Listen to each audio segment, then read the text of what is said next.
Premier Center in Sioux Falls, South Dakota.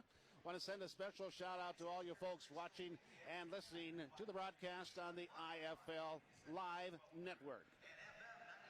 Joining me in the broadcast booth is truly a legend within the Sioux Falls Storm's storied history.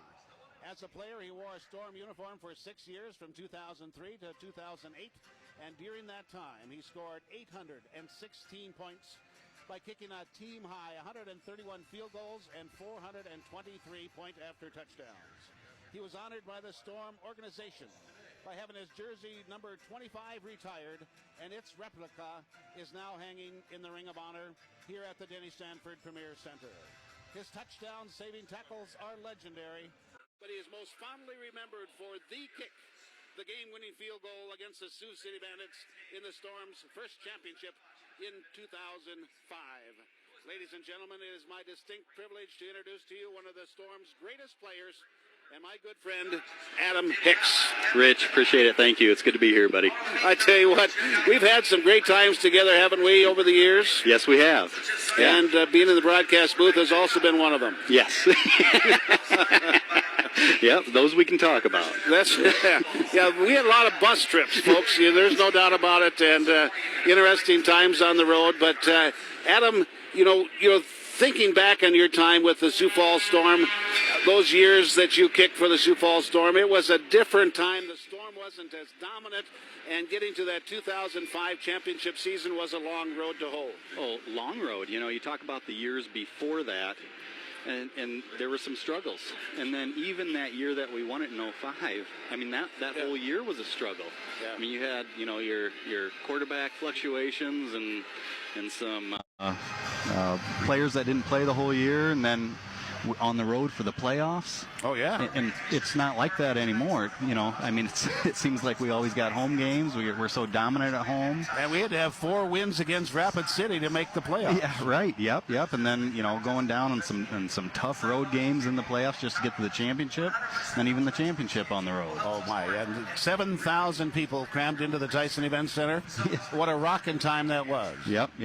Good memories from what I recall, yes. Well, I tell you what, Adam, it's another game, another season for the Sioux Falls Storm, another game tonight, United Conference Championship game, and it's the Sioux Falls Storm against the Titans. The Titans are coming off a convincing win, more than convincing, dominating win over the Wichita Falls Nighthawks, 66-36, and the Sioux Falls Storm have not played a football game in 28 days. How is the Sioux Falls Storm going to get up to speed with Cedar Rapids in that first quarter? Boy, they better. And that is probably the tougher aspect of it for the Storm is the layoff. And, you can go through practice all you want, but you can't really simulate the game situations. And having such a rivalry now with Cedar Rapids and their game last week, I mean, their defense, their special teams, they were dominant. So hopefully the Storm can hold on to the ball and do what they've been doing all year. Cedar Rapids has a tremendous defense, and which gives the Titans a better advantage, pressure on the quarterback or secondary coverage. I mean, they have 41 sacks on the year. They have 18 interceptions, and they only give up 39 points a contest. But what is really going to be their factor tonight, do you think, in this contest? I think it all starts up front. Even when you look at the interceptions, a lot of that is because of the pressure up front. Yeah. And I think that's going to be key again tonight. I think their DBs alone, I think there is some weaknesses here and there, especially at the safety position. But again, it's all about that pressure up front. If the Storm can hold off that pressure and have some time to work downfield, I think they'll be all right. Well, when you look at this contest, the Sioux Falls Storm, one of the things that Coach Riggs has implemented the last few years that has been very successful for the Storm has been the running game. Yep.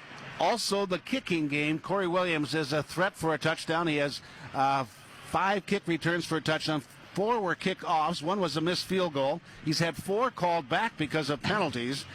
Which is more important in this contest, the special teams factor or a consistent running game? I think the special teams. I think they'll do what they need to do, running the ball and keeping the pressure and holding the ball, keeping the clock running. But I think the special teams, that's going to be an interesting matchup because the Titans do have really good kick coverage, and they even force some turnovers. So, yeah, it'll be interesting to see how the Storm can do against their kick coverage. One thing about it, Nicholas Belcher, the kicker for Cedar Rapids, he has a much deeper end zone to kick in tonight than he has at his home field down in Cedar Falls, or Cedar Rapids. Yep, that's true. And you see a lot of line drive and squibbing. So, it kind of depends on how the ball bounces, too. One thing about it, folks, it's going to be a dandy tonight. There is no doubt about it. The Sioux Falls Storm and the Cedar Rapids Titans in the United Conference Championship game. The winner of this contest will be taking on either Nebraska Danger or the Spokane Empire in the United Bowl, which will be played next weekend. Coming up next, we have a conversation with the Storm head coach Curtis Riggs as the Storm pregame show continues, brought to you by Boyer Trucks right here on Kello News Talk AM 1320 and FM 107.9. Back in 2 minutes. We're the Lightning Girls, and this is the all-new 2016 Nissan Titan from Billion Nissan. It's Cars.com's best pickup truck of 2016. Billion Nissan Sioux Falls or BillionAuto.com.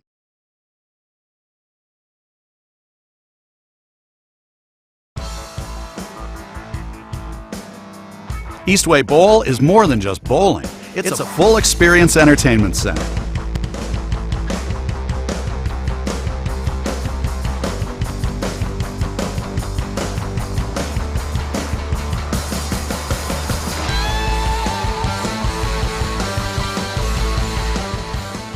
Like us on Facebook and visit our website to learn more about the full experience at Eastway Bowl.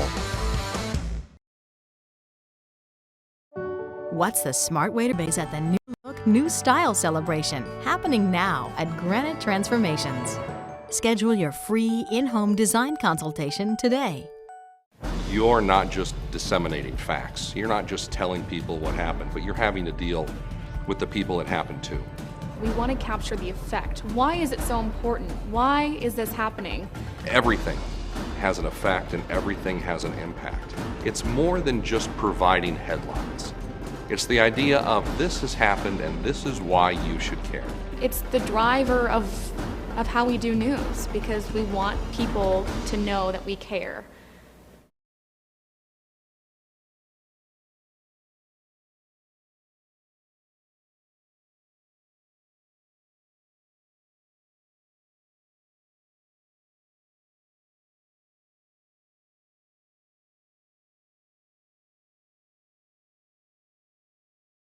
Since you and I have had a chance to talk prior to a ball game, it seems like we're starting a whole new season here. how has that worked out as far as the guys being gone, bringing them back? You've had a couple weeks to prepare for this game tonight. How have they responded to this time off and keeping themselves sharp?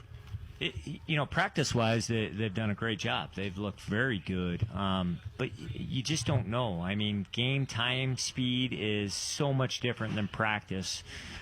So it's something where, one, are they going to have a lot of emotions coming out, and how will they handle those emotions? And then how are they going to handle the different change of speed? And is there going to be some of those, those tedious 5-yard penalties, offsides, false starts?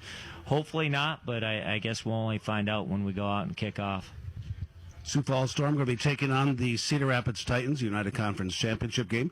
Cedar Rapids is coming off a stellar performance last week as they defeated Wichita Falls 66-36. I was at that game and just watched them. It just seemed like they were firing on all cylinders.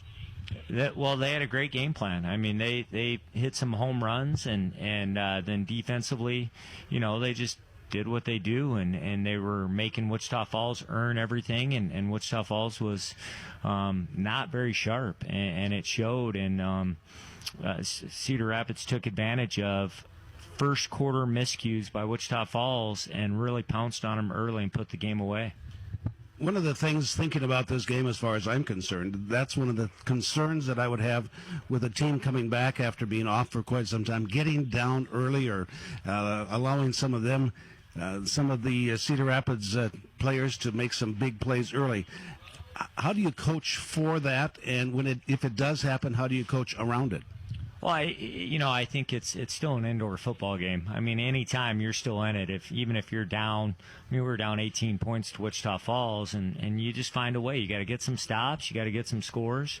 Even against a great defense like Cedar Rapids, I mean, it's still a defense that we've scored over 60 points against these guys. So I mean, it's not something that we can't do. It's just, how long does it take us to get out of that rut if we are in it, though? That's the key thing. Sioux Falls Storm tonight. Tell us about your offense, first of all. Well, the one big thing on our offense is our all-league center won't play tonight. Charlie had a commitment that we knew about before the season, and we all agreed that he needed to stay with that commitment. It was something that he believed strongly in, and even to the point of where he thought about not playing because he didn't want to let his team down. But we all agreed this is something you have to do: play and fulfill your obligation, and we'll make do. And so Mungro will move in and play center. And then you got Mania and Kyle Bryant, and then Sam Campbell will be our fourth offensive lineman. You're going against a tremendous pass rush. As far as Jeremiah Price and Xavier Jackson, they lead the IFL in sacks. Between the two of them, they have almost 28 sacks. How do you prepare, and what's your game plan for those two guys? Well, we'll try to keep them off balance. I mean, we will. And playing at home definitely is a distinct advantage in this situation because cadence, if we were doing our silent cadence, it would be tough. And that would be a lot to ask of Mungro in that situation. But, playing at home, I think we can control the tempo. We can control the cadence. And hopefully we can keep them off balance and stay out of third and long situations. Talking to Storm coach Curtis Riggs prior to the United Conference Championship game. Okay, let's go on the other side of the ball. Talk about the Sioux Falls Storm defense. You're going to be facing a quarterback that really has seemed to mature as this season has gone along in Dylan Favre. Tell us how your defense is going to combat all of his talents. Well, the thing with Dylan is you really want to eliminate those big plays, the bombs. I mean, that's where he really gets going in the game, is when he's able to hit Elmore or Ballantyne on the long stretching plays. It seems like he just really builds momentum, and you see his confidence grow.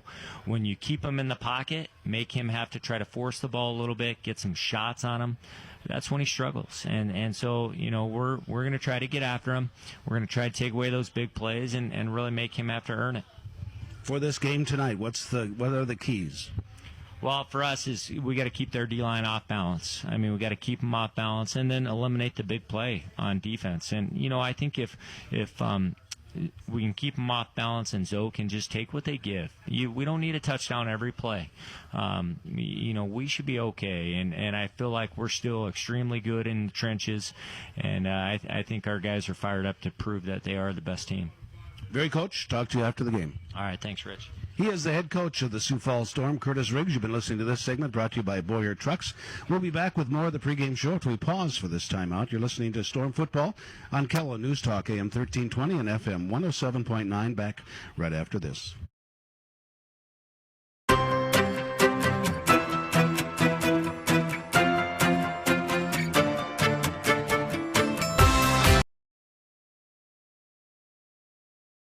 The Silver Fox, Rick Rosti.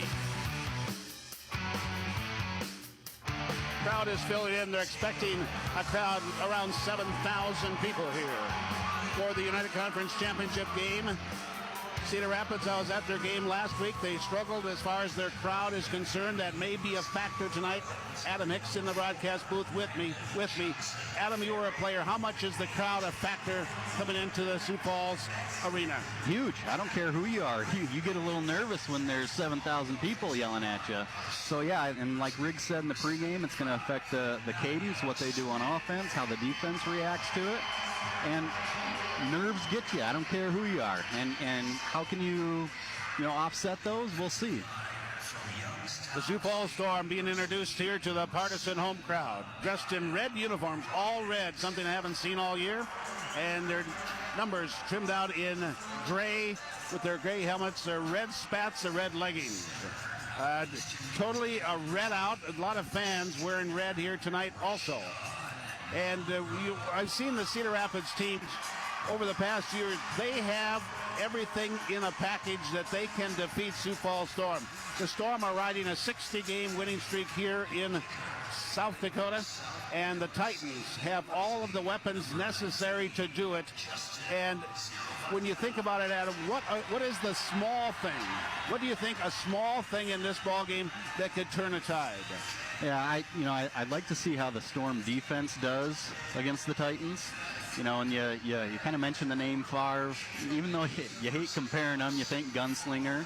And early on in his career, he kind of had that mentality. He's gotten a little more under control the more time he has. But I think if the Storm can put pressure on him, I definitely don't think we're going to see like they did last week and go 8 for 8 on their first 8 drives for touchdowns. So I think I'd really like to see how they get after him today. Sioux Falls Storm going to be playing without Charlie Sanders. Charlie Sanders, an all-league center for the past 6 years. Unbelievable talent. He only stands about 6'1", about 330 pounds. When you see him walk, you wonder if he can even walk. But when you see him play, he has an amazing amount of ability at that line of scrimmage. Yeah. Mungro will be starting at center for the Sioux Falls Storm. Rashad Mungro, 6'6", 315 pounds, an entirely different body type. Tall, lanky, very powerful. But he's not played center all year. And it's just going to depend how that Cedar Rapids manages that line of scrimmage. Whether or not they put Jeremiah Price there at nose guard, or they move Woodard into nose guard, or they put Xavier Jackson in there, move things around. That's going to be a key matchup in this ballgame. It will. When you look at the 28-day layoff, you'd like to think they have plenty of time to work on it. Like Riggs said, they were prepared for him being gone. So I think that's the other concern is the exchanges. But I think as long as they, we got the home crowd, that shouldn't be in effect, and hopefully they don't have any issues with it. I knew something fell off of something. I just lost one of my computers that just fell off, and lost my audio over there, so we'll take it down to the field for the national anthem.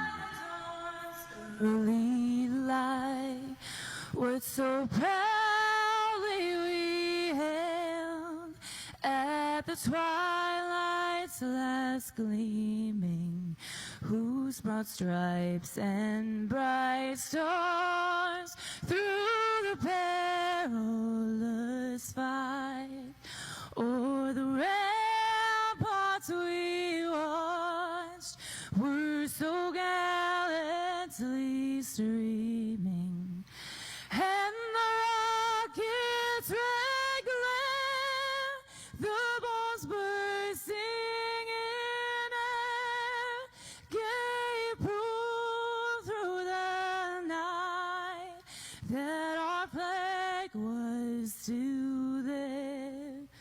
Oh, say does that star-spangled banner yet wave o'er the land of the free and the home of the brave. Let's hear it for Julie. What a beautiful rendition of our national anthem. No kidding. Adam Hickson just said, I hope it sounded as good on the radio as it did live, because it was fantastic. Sung the way the national anthem should be sung, in my opinion. At this time, I also want to send a special shout out to all of the men and women serving in our armed forces, overseas, at home, in the air, on the land. We want to thank all of you for serving. Godspeed until you are all safely home. The officials getting things ready on the field. Tonight, the referee, Andy LeBeau. Check that, Andy Lebo. Umpire, Bo Ermacher. The head linesman, Randon Wolf. The line judge, Josh Bevins. And the back judge, Brett Ford. This is a combination crew, most out of Iowa, in the Des Moines, Iowa area, and also out of Colorado. And we'll take it down to the field as soon as the officials gather the captains, the Cedar Rapids Titans, dressed in their black pants, white jerseys, trimmed in blue numerals, and they have black helmets, black leggings. Not all of them are wearing spats. And now the captains are going out onto the field. We'll take it down to the head referee. Sponsored by our friends at Andy Lebo. Storm fans, please welcome Paul Kaiser, representing the brand new D1 facility for tonight's official game sponsors, who have the honors to take part in the official coin toss ceremony. Well, that wasn't the referee, that was the PA announcer, but Paul Kaiser, what a great player he was with the Sioux Falls Storm, getting ready for the coin toss. The officials are talking things over with the captains, and as soon as he turns on his mic, we'll take it down to the field. And maybe the referee was... Cedar Rapids, what's your call? Tails has been called. It is tails. Which way you want to kick? Kick that way? Okay, go ahead and turn your back. Cedar Rapids has won the toss and elected to defer. Sioux Falls will receive. Well, the Sioux Falls Storm, ordinarily, if they win the toss, they want to defer, exactly what Cedar Rapids did, and they won the toss. They deferred. The Sioux Falls Storm will start off with the football and this contest. Offensively for the Sioux Falls Storm, Corey Williams at a wide receiver, Brandon Johnson Farrell the running back, Lorenzo Brown the quarterback, Caleb Holly also on the wide side along with Mike Tatum across that front offensive line, Rashad Mungro at center replacing Charlie Sanders, Kyle Bryant on the right, and Mania Smith on the left. Defensively for the Cedar Rapids Titans under head coach Mark Stout, 13-4 on the year, 5-3 on the road this year. Mark Stout is 41-17, 1-3 in the playoffs. Last week was the first playoff victory for the Cedar Rapids Titans. These teams have played 4 years in a row. This is the fourth in the conference championship game. Defensively, Arias Wright, a defensive back, Kevin DeFore, also the defensive backfield along with Kadeem Satchel. Not sure who's starting for Antoine Tharp, who was in an injury last week, a season-ending injury. We'll check that when we get the teams on the field. Nicholas Sierra will be the linebacker, Jeremiah Price, Xavier Jackson, and Terrence Woodard on that defensive line.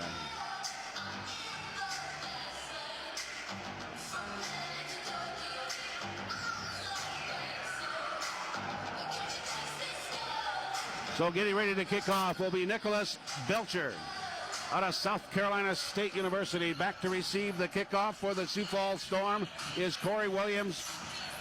And also back there, back on the field with the Sioux Falls Storm after extended time with an injury, Brandon Johnson Farrell, they call him BJ. Again, Corey Williams, and here's an up kick, bounces off one of the Storm players, recovered by Belcher at the 3-yard line, and here, right away off the get-go, the Cedar Rapids Titans get a turnover. Kick bounced off of Carrington Hanna and into the hands of the kicker Belcher, and we've got something interesting already.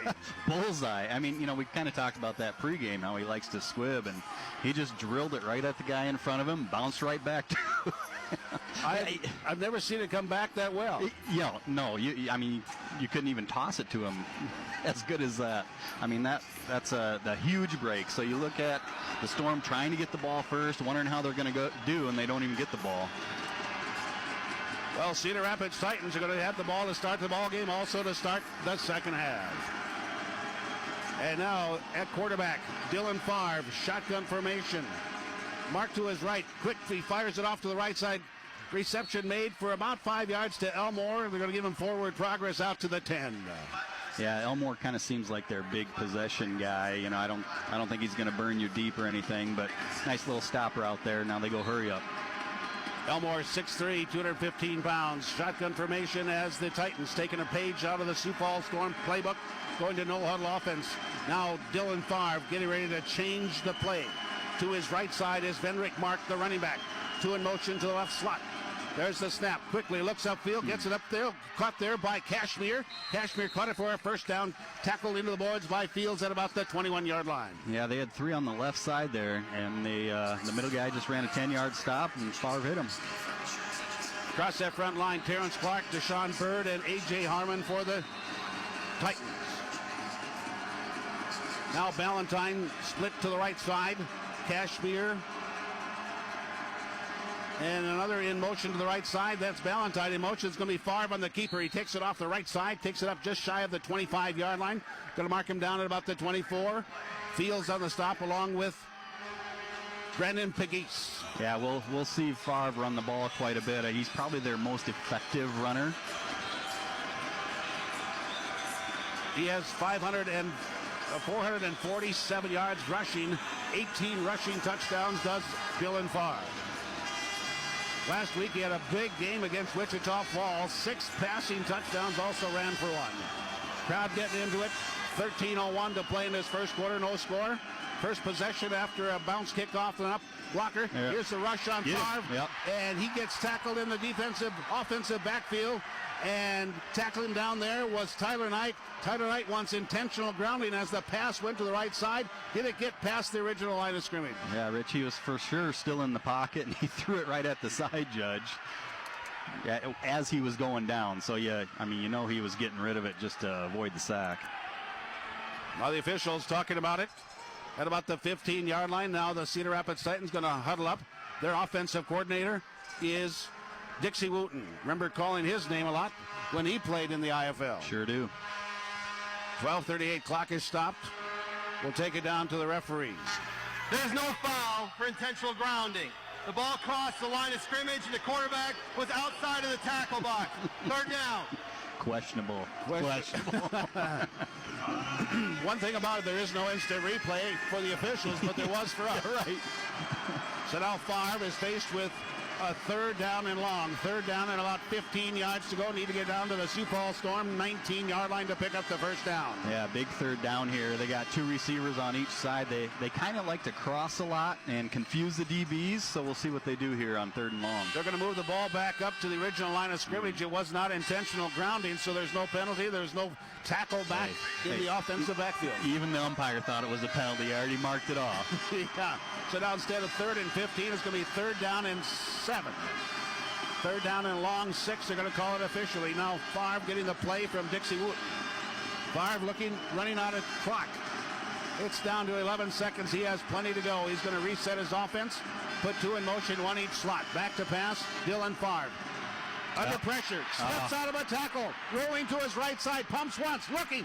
He's going to throw crossbody all the way over. All by himself is Ballantyne. He caught it at the 11-yard line, and that's a first down for the Cedar Rapids Titans at the Sioux Falls Storm 10. Yeah, and Favre, he doesn't have the biggest arm, but the awareness, I think, is the biggest thing about him. I mean, he rolled right after almost being sacked and found a guy just standing on the 10-yard line. So Dylan Favre doing what he does best, and that's creating plays when plays are not even there. No doubt.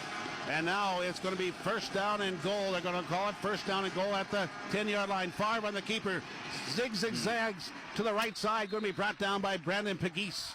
And it's going to be gain of about 2 yards. Yeah, nice defense there. They kind of stretch it out, and they got to look to punish him when he runs the ball. So now it is second down and goal from the 8. Titans moving from right to left. Now they're going to stop the play, going to refigure their alignment. All of them look at the card to see what play that's called. 12 seconds on the play clock. 11:04 to play, first quarter, no score, 2 in motion, left side. Takes the toss left to Favre, end zone, receiver there, caught, touchdown, over the boards. Yes, delayed call, but that's a touchdown. And getting it downfield there was Cashmere. DeJuan Cashmere, or check that, Lamons Cashmere, who had played at Barnstormers. And this is his 4th game with the Titans. Yeah, great catch into the first row, right under the goalpost. And Favre just kind of lofted it up there, and he went in the first row to grab it. So the Titans take this from their own 4-yard line.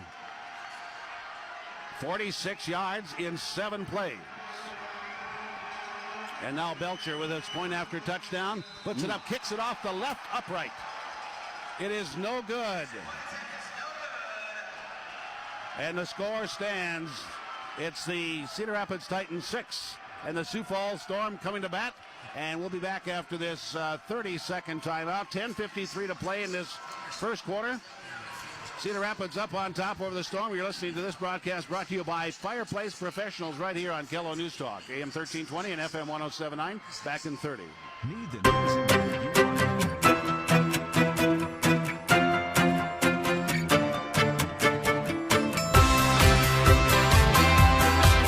Breathe easier when you have your ducts cleaned by Waterbury. Call us today.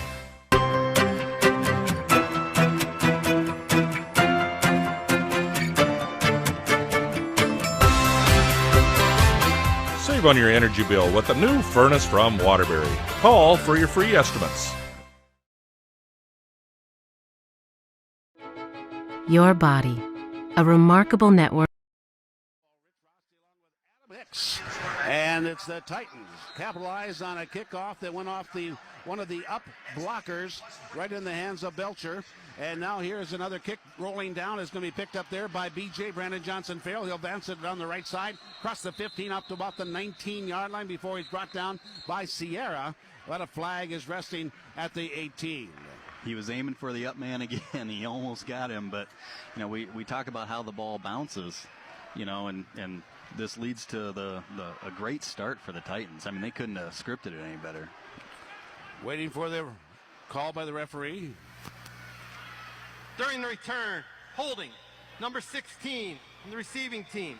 10-yard penalty from the spot of the foul. First down. Call that again, Javon Blackman. Javontes Blackman, they call him Snoop. But that pushes the ball back to inside the 10-yard line. 10:46 to play in this first quarter. 6-0. The Titans of Cedar Rapids up on top over the Sioux Falls Storm. They're the only team to beat the Sioux Falls Storm in the last 2 years. That was earlier this year down in Cedar Rapids. So now, offensively for the Sioux Falls Storm, Lorenzo Brown at quarterback. Gives a handoff, goes to BJ. Brandon Johnson Farrell breaks out of a couple tackles at the line of scrimmage, veers to the right, takes it across the 15 up to about the 18-yard line, and that's a gain of 9. Yeah, great start. Riggs would like to see more of that. They can run the ball that effectively. They're going to mark the official start of this drive at the 9. So now it's resting just past the 18-yard line. Sioux Falls Storm also uses a no-huddle offense. Everybody has the card with the name and number of the play on it. They all look at it. And now they have it, and Rashad Mungro gets over the ball. Unusual not to see Charlie Sanders, who has anchored that position for so many years. 2 in motion, they'll cross in the backfield. Lorenzo Brown on play action under big pressure there, and he's going to be sacked finally.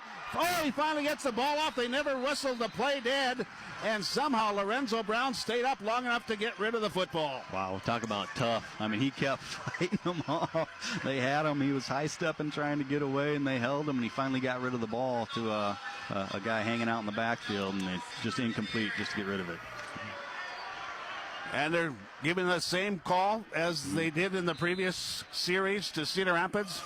Quarterback was outside of the pocket, and he got it to past the line of scrimmage, and that was close. Yeah, it was. Yep.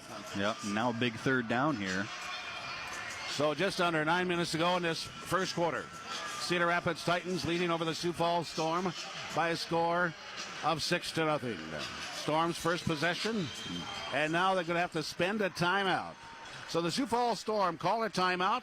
8:47 to play, 6-0 Cedar Rapids. You're listening to the United Conference Championship game brought to you by First Premier Bank. Back in 1 minute. Your body, a remarkable network of bone, tissue, and joints working in perfect harmony. But when injuries occur, that process can be interrupted. At Orthopedic Institute, orthopedic medicine is all we do. We work to get you up and moving again, recreating that perfect harmony, whatever that may be for you. Orthopedic Institute. We're the one to trust to keep your body in motion. Classrooms. Each student will receive free Storm School backpacks, coloring and reading books, and even a complimentary box of popcorn to enjoy at the Storm game. Thanks to sponsors Billion Nissan, Coleman Heating and Air Conditioning, Lewis Stores, Orthopedic Eastway Bowl is more than just bowling. It's a full experience entertainment center. and Waterbury Heating and Cooling. The Storm organization is proud to partner with many local Sioux Falls schools this year to promote the message that champions please stay in the game to kids of all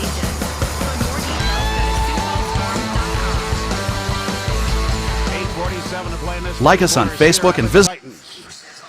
13-4 on the year, leading over the Sioux Falls Storm, and 6-0 as the Titans kicked it off. Went off one of the up blockers, recovered by Belcher at the 4. Put together a 7-play drive that went 46 yards. Used about 4 minutes off the clock. Capped off by a 5 Kashmir touchdown. Point after was no good. And now the Storm faced with 3rd down and about a yard to go from their own 18-yard line. It's going to be Lorenzo Brown and the keeper, but he's going to be brought down. Sierra combines on that with Mosley for a loss back to the 14. Boy, that was well played by the defense. Mosley shot in to take the back on the fake, and Sierra came on the outside just waiting for Brown. So now it is 4th down, and Sioux Falls Storm, no doubt about it, they're going to go for it on 4th down. 4th down, Storm 57% proficient. 4th down, Lorenzo Brown gets the snap off to the side, fires it upfield, gets it there to Corey Williams. That's a first down as he's brought down on a tackle by Timothy Bennett. Yeah, and there's some flags down, but I think they did a hard count there, and they got the Titans to jump. So the play went out for enough for a first down. We'll wait and see what the flag's all about.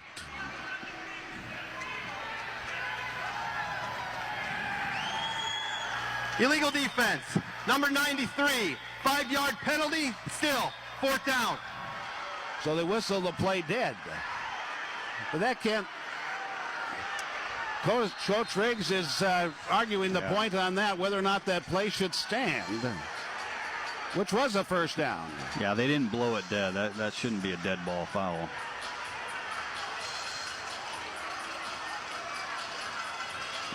Officials still talking about it. Depending, and nobody kept the spot, and that's the problem. Yeah, they gained. The penalty has been declined. The result of the play is a first down, Sioux Falls. And evidently, one of the officials on the side did mark the spot, so it's going to be at the 22. Boy, that was a big play, huh? Oh, it was. You know, with that, otherwise Cedar Rapids would have had the ball in great scoring position. Yep.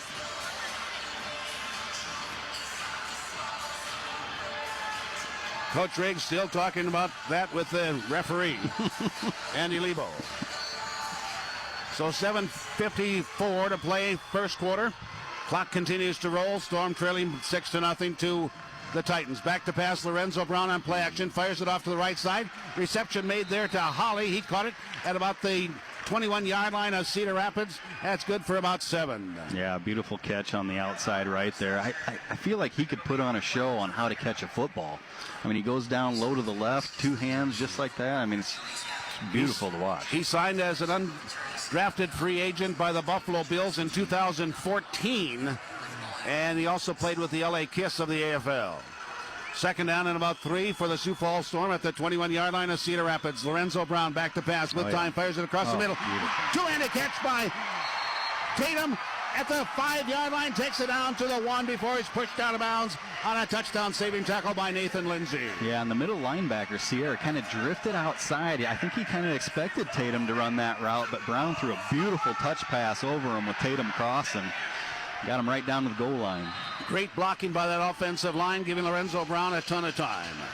Williams split deep on the right side, Tatum deep on the left. Holly and BJ, Brandon Johnson-Farrell in the slot on the line of scrimmage left. Coach Riggs changing the play. Now Lorenzo Brown in shotgun formation. One through the box is Tatum, fakes the handoff to him. Under pressure is Brown. He dances away from that. Rolls it to the right side, dives down. But Mike Tatum gets the touchdown, and for Tatum, that's his 7th rushing touchdown of the year.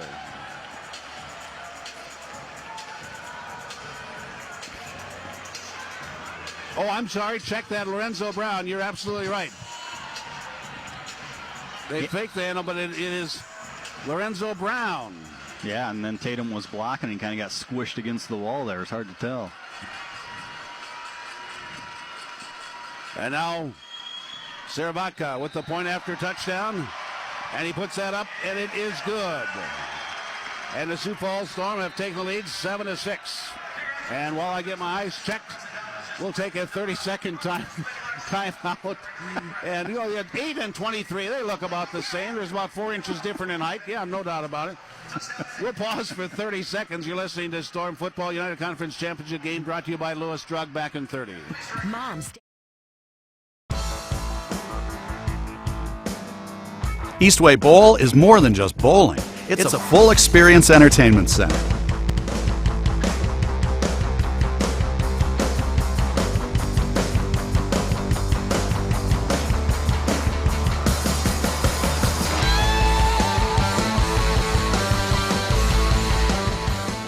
Like us on Facebook and visit our website to learn more about the full experience at Eastway Bowl.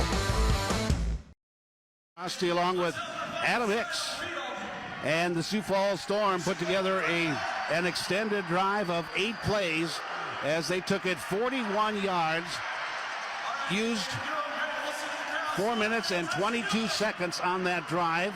Capping it off was a Lorenzo Brown touchdown run. Point after by Sarah Vodka is good.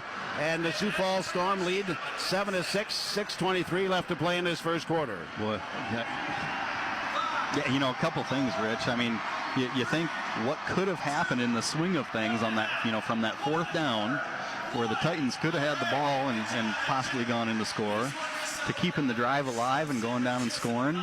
And then the second thing, the Storm offensive line, besides maybe that one play where Brown almost got sacked, they really look good so far.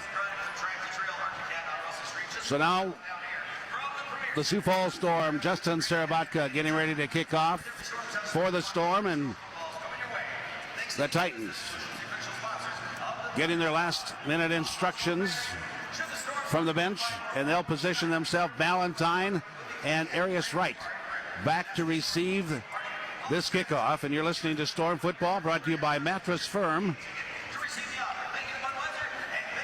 The Storm has had 4 kick returns for touchdowns. The Titans have had 2. Here's a bounding kick, takes a bounce at the 15, going to go up in the air, touched by a fan, but it's taken away by Ballantyne. Ballantyne moves it to the center. He's going to be tackled and brought down at about the 14-yard line. Now, I'm not sure if that fan touch the ball? It almost looked like he did, but it's like they said, you know, keep playing. Oh, he sure did. Well, that should be pass interference. Motion, each slot, back to pass. No drop. Fires upfield, gets it there to Elmore at the 20, turns inside of a tackle, breaks out at the 25, to the 20, inside the 20, down to about the 16, 17-yard line before Fields wraps him up defensively. Also there was Watkins. Yeah, great play by Favre. You know, they basically have 2 receivers on each side. They all run stops, and he finds the one guy that's open. No huddle offense again for the Titans. Getting over the ball, Terrence Clark. Waiting for the snap, 2 in motion to the right slot. It's going to be Favre, going to keep her boxed up to the left, hit in the backfield, drop down, as getting him there was Claude Davis. Claude Davis out of the University of South Florida, had some time in the NFL with the New York Jets. Yeah, and I think that play was really made by Brandon Pegues. He really set that edge there and didn't give Favre an option where to go. Loss of 2. Claude Davis, that's his 9th, or check that is his 16th and a half tackle for loss. Dylan Favre communicating the play. This down to 11 seconds on the clock. He has time. Now 2 in motion to the right slot. There's the snap. Favre looks right. Now he's dancing. Now he's going to run. Now he's going to throw upfield. Gets it there to Elmore. He caught it at the 10-yard line, and Matt Hermanson knocks him out of bounds. But that's a gain of 7. You know, originally I thought the Storm D was doing a good job containing him in the pocket. It's almost like they weren't trying to necessarily rush more than just contain him. Yeah. But Favre still rolled out a little bit and found a guy. We have a whistle on the field, and a timeout's going to be called by the Cedar Rapids Titans. 4:25 to play in this first quarter. 7-6, the Sioux Falls Storm the lead. You're listening to this broadcast brought to you by Orthopedic Institute, read here on Kella News Talk, AM 1320 and FM 107.9. Are you? What's the smart way to refresh your home? Get inspired by Granite Transformations. See how easy it is to transform your kitchen or bathroom with gorgeous quartz in granite, backed by our lifetime warranty. Plus, custom cabinet refacing, all without the mess of a traditional renovation. Explore the exciting possibilities at the New Look, New Style celebration, happening now at Granite Transformations. Schedule today your and free stay for a in-home lifetime. design consultation today.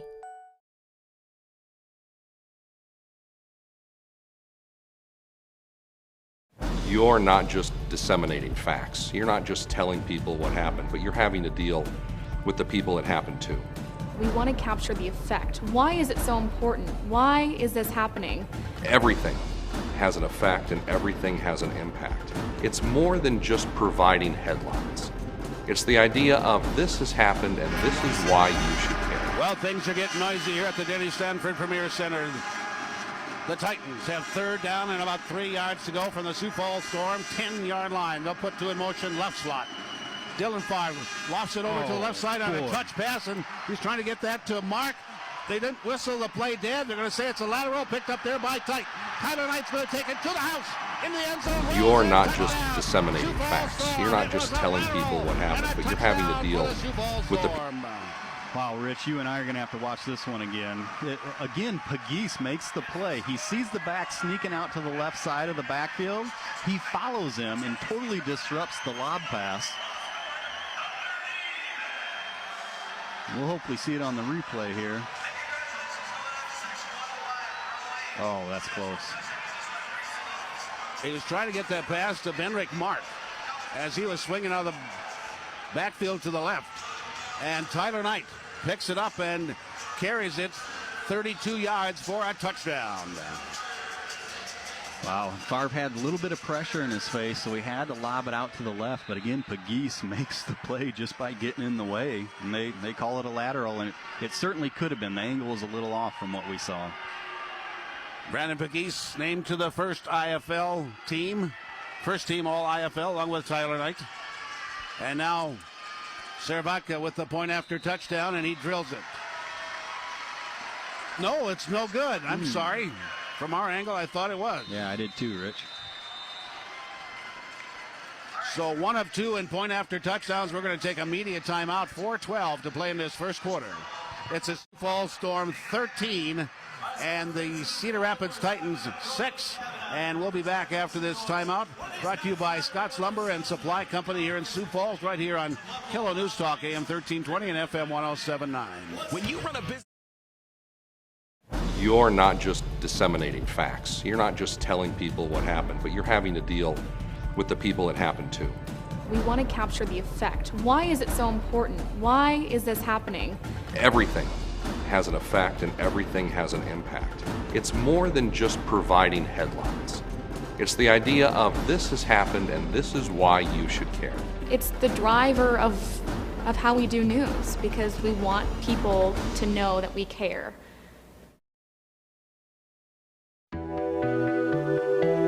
People that I work with are family.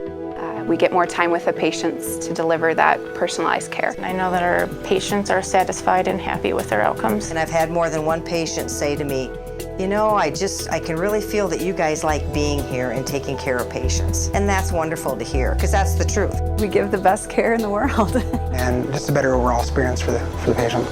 And that's why I chose to come work here at Sioux Falls Specialty Hospital. They're going to call it a 36-yard fumble return for Tyler Knight.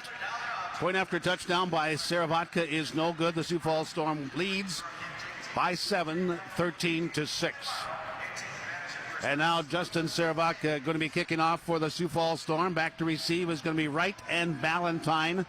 For the Titans, the up back is going to be Kashmir. Servatka kicking from the right hash. Puts a bounding kick. Takes a roll all the way down inside the 10-yard line, and it goes out of bounds. Ballantyne kind of mishandled it. It goes into the crowd, and the Titans will have the ball first down and 10 at that point. Beautiful. Yeah. You know, Rich, back to that play. How many times do you see where a questionable pass, lateral, and the defense just kind of gives up, and you see everybody just kind of stand around, and I don't know, it almost looks like that Hermanson mentality where everybody just kept going and they knew what to do right away, and no matter what the call, they were taking it to the house. And there was no whistle. Nope. And in looking at the play, it looked like a lateral. Yep. It was close, but now Cedar Rapids trailing the Storm by 7. Has the ball at their own 7-yard line. Brett Favre breaks camp. Going to send split to the left side. Going to be Charles Watkins. Motion on both sides, Ballantyne and Kashmir. Quickly, snap goes out to Watkins. He caught it, struggling, pushing his way, driving, and he's going to be finally ruled against the boards at about the 21-yard line. Gain of 14 and a first down. Yeah, nice play there. Just as soon as he got the shotgun, he threw it out to the left. I think he touched the boards about 5 yards earlier, but the side judge was blocked from his view. So it's going to be a first down for the Titans at their own 21-yard line.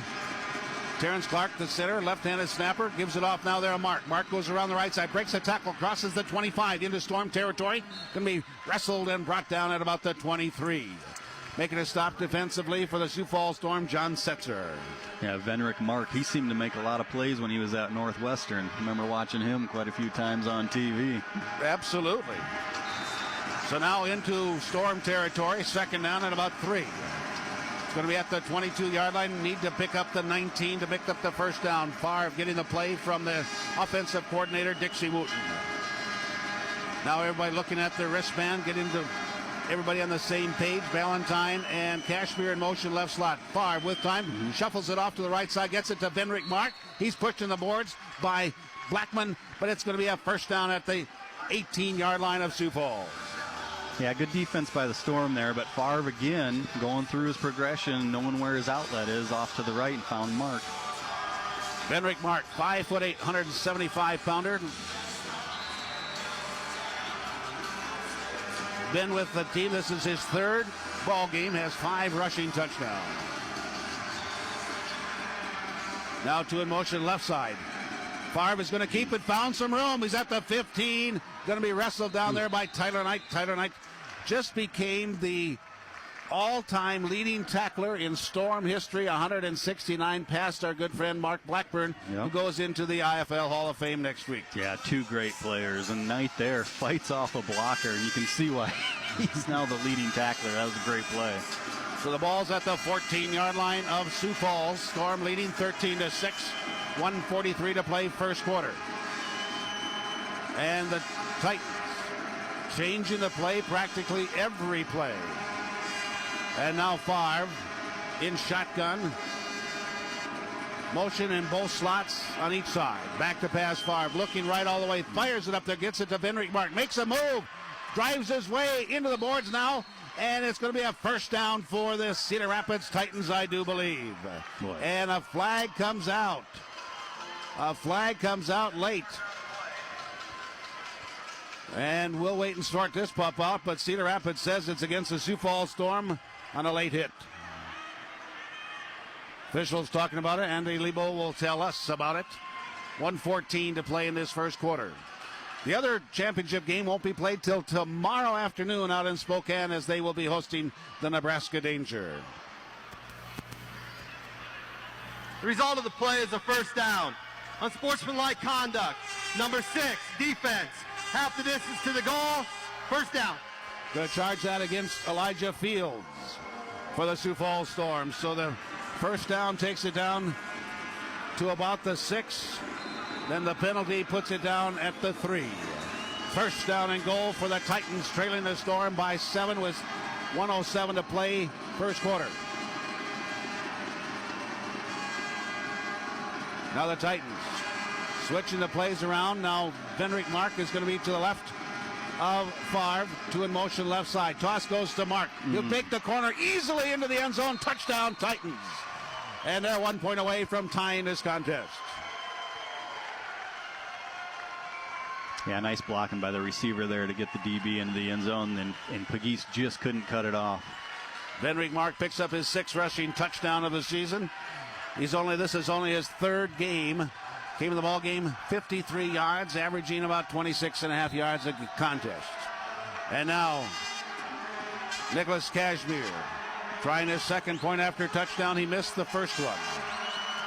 This one's up into the net, and this one is good. And with that, we have a tie ball game at 13. First tie of the contest, and we're going to pause for a 30-second timeout. You're listening to Sioux Falls Storm Football, brought to you by Sioux Falls Specialty Hospital, right here on Kilo News Talk, AM 1320 and FM 107.9. Back in 30 seconds.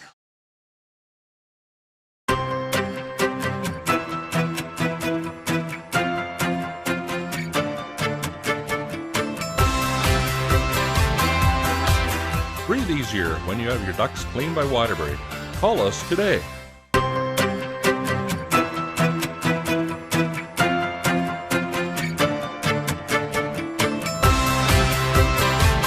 Save on your energy bill with a new furnace from Waterbury. Call for your free estimates. 6-play drive went 43 yards, 3 minutes and 24 seconds off the clock. It was Vinrick Mark on a short touchdown run of 3 yards. Point after touchdown by Belcher is good. We are tied at 13. Your body. A remarkable network. Left to go on a very long first quarter. Lots of things have happened in this contest already. Yep. And this is exactly, Adam, what the game I thought we were going to have. Now here's an up kick. Bounces off of Holly. He picks it back up now at the 14-yard line. Moves it to left side. Got Corey Williams to throw a block for him. And Holly goes airborne, but he's going to be caught in midair by Bennett. Pushes him against the boards, but not until Holly gets into Titan territory at about the 23. Yeah, Rich, you and I were kind of talking. We're still in the first quarter. It seems like we've seen almost everything that can happen. And from the Titans' perspective, you start the game about as well as you can. Next thing you know, you're down 13-7. So that was a big drive coming back for them to tie the ball game at 13-all. And now this defense, who is the number one defense in the league as far as points allowed. They only allow 39.2 points a contest. They have the two leading sackers in Jeremiah Price and Xavier Jackson. And the Sioux Falls Storm with the number one offense, or check the number two offense, 59 points a contest that they score. Now Williams through the box. Under center is Brown, back to pass, dumps it across the middle, gets it there to Brandon Johnson-Farrell. He's got a first down inside the 15 to about the 12-yard line. Sierra in on the stop defensively along with Satchel. Boy, the Storm had a lot going on the left side there. People crossing, and they just Brown just checks down to Johnson-Farrell wide open in the middle. Brandon Johnson-Farrell, 5'10", 190-pounder out of University of Rhode Island. Well, folks, we played the first quarter, and it's been a great first quarter. We are tied at 13, and you're listening to this broadcast brought to you by Waterbury Heating and Cooling. And we'll be back in 1 minute. You're listening to Storm Football on Kello News Talk, AM 1320 and FM 107.9. Your body. A remarkable network of bone, tissue, and joints working in perfect harmony. But when injuries occur, that process can be interrupted. At Orthopedic Institute, orthopedic medicine is all we do. We work to get you up and moving again, recreating that perfect harmony, whatever that may be for you. Orthopedic Institute, we're the one to trust to keep your body in motion. Eastway Bowl is more than just bowling. It's a full experience entertainment center.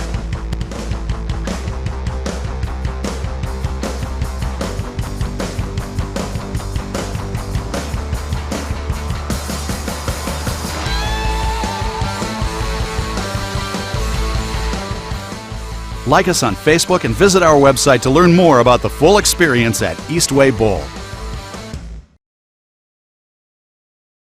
No turnovers yet, so. Back in Sioux Falls, South Dakota, Rich Frosty along with the legend, the kicker for the Sioux Falls Storm, Adam Hicks, in the Ring of Honor here at the Denny Sanford Premier Center. The score 13-13. The Sioux Falls Storm and the Cedar Rapids Titans. They've met. This is the fourth time they've met for the United Conference Championship game, and the Cedar Rapids Titans are the only team to have defeated the Sioux Falls Storms in the past 2 years. Yeah, it's almost tough when you play a team so many times. Just when you think there's everything you need to know about each other. It's tough. It's a little different this year in that Cedar Rapids beat the Storm once already. You always say you beat a team a couple times. It's always harder that next time. Yes. But yeah, so far a solid game on both sides of the ball. So now Lorenzo Brown, shotgun formation, takes the handoff, goes it to the right side. He's got room to run, dives into the end zone, touchdown, Sioux Falls Storm. Lorenzo Brown, his second of the night. Yeah, my guess is the Titans D corner is going to have a little talk. That's that read option that they always run, and Brown saw it right away where that end slams down on the running back. He goes out wide right. He's got a bunch of open field, and Brown's tough when he gets out there. 2-play drive after the big kickoff return to the 23-yard line. Storm took it to the 11, and now an 11-yard touchdown run by Lorenzo Brown, his second of the contest. And for Lorenzo Brown, rushing the football, that's his 23rd rushing touchdown this year. Now he'll be the holder for Justin Saravatka. Hermanson snaps it back. The kick goes up, and it is good. And Saravatka now 2 of 3 point after touchdowns in this contest. And the Storm have taken a lead again now by 7, 20-13. 20-13.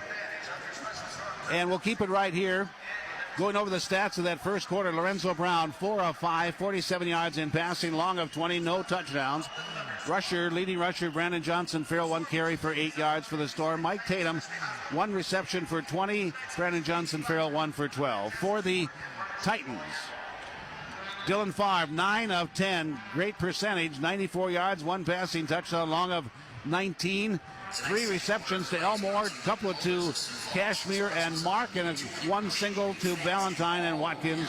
Total offense, Cedar Rapids 107, the Storm only 52, but we're tied at 13. Yeah, Rich, and after that drive, after they scored, you say 2-play possession. I'm thinking, wow, that's great. And then I think, the last time the Storm defense was on the field, they had some guys that were breathing pretty hard. And then you look at the stats and you see Cedar Rapids with 9 minutes, 51 seconds possession in that first quarter.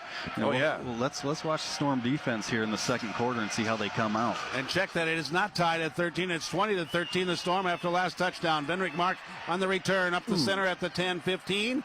And he's going to be wrestled down at about the 18-yard line. A flag comes out late.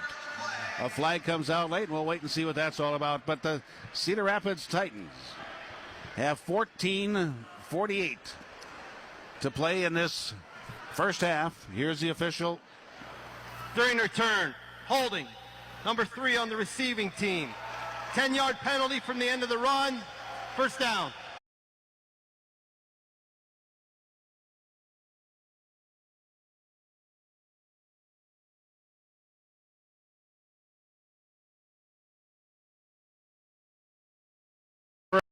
Favre quickly fires it upfield. Dropped. Nice. Dropped there by Cashmere. And on the coverage was Watkins. Yeah, nice play. He kind of jumped that from the outside. That wasn't even his man, but he saw it coming the whole way. Nice play by Watkins. And Rich, you're right. The Storm have to get used to this. As soon as the play's over, Cedar Rapids lines up in a formation, but they're always running these check with me's where their receivers stop, and then they check with the coach on what play they're really going to run. The Storm need to line up differently on how they're going to play this right away, because they know they're not going to run the play that they were initially going to. Unless this is a setup, and then eventually they'll get to the ball, quick snap, and then the Storm's off the snide, you might say.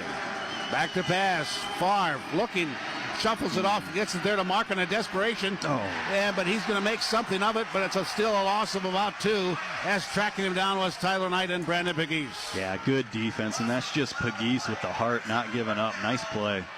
Going to force a field goal here. So it's going to be at the 21-yard line, 4th down and 11. 4th down and 11, and a field goal situation. They're going to put this one down at the 14-yard line. 46-yarder.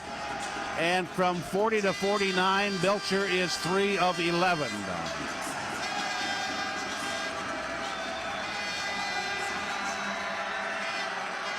Waiting for the snap. Long snap is going to be made by Price. Here's this kick. Plenty of distance. Up. And it is no good. The field goal is no good, and the score stands 20-13. Yeah, nice kick, but I think he just slid it off to the right there. Adam, the people don't realize when you're kicking field goals in indoor football, the goalposts are 10 feet high, but they're only 10 feet wide. Yeah, exactly. Yep. Yeah, it's a little different than, you go from high school and a couple feet in college, then a couple feet in NFL, then about 8 more feet in for the indoor. Yeah, college is 18.6. There you go. Yep. 18.6, and it's 10 feet here. So I mean, you know, it's the difference between playing regular pool and snooker. Yeah, it really is. Yeah, and you look at percentages, and hey, if you can make 50% of your field goals, you're doing pretty darn good. And the goal a lot of times on those deep kicks is just to kick it out of bounds or get it away from their returner as well. That's right.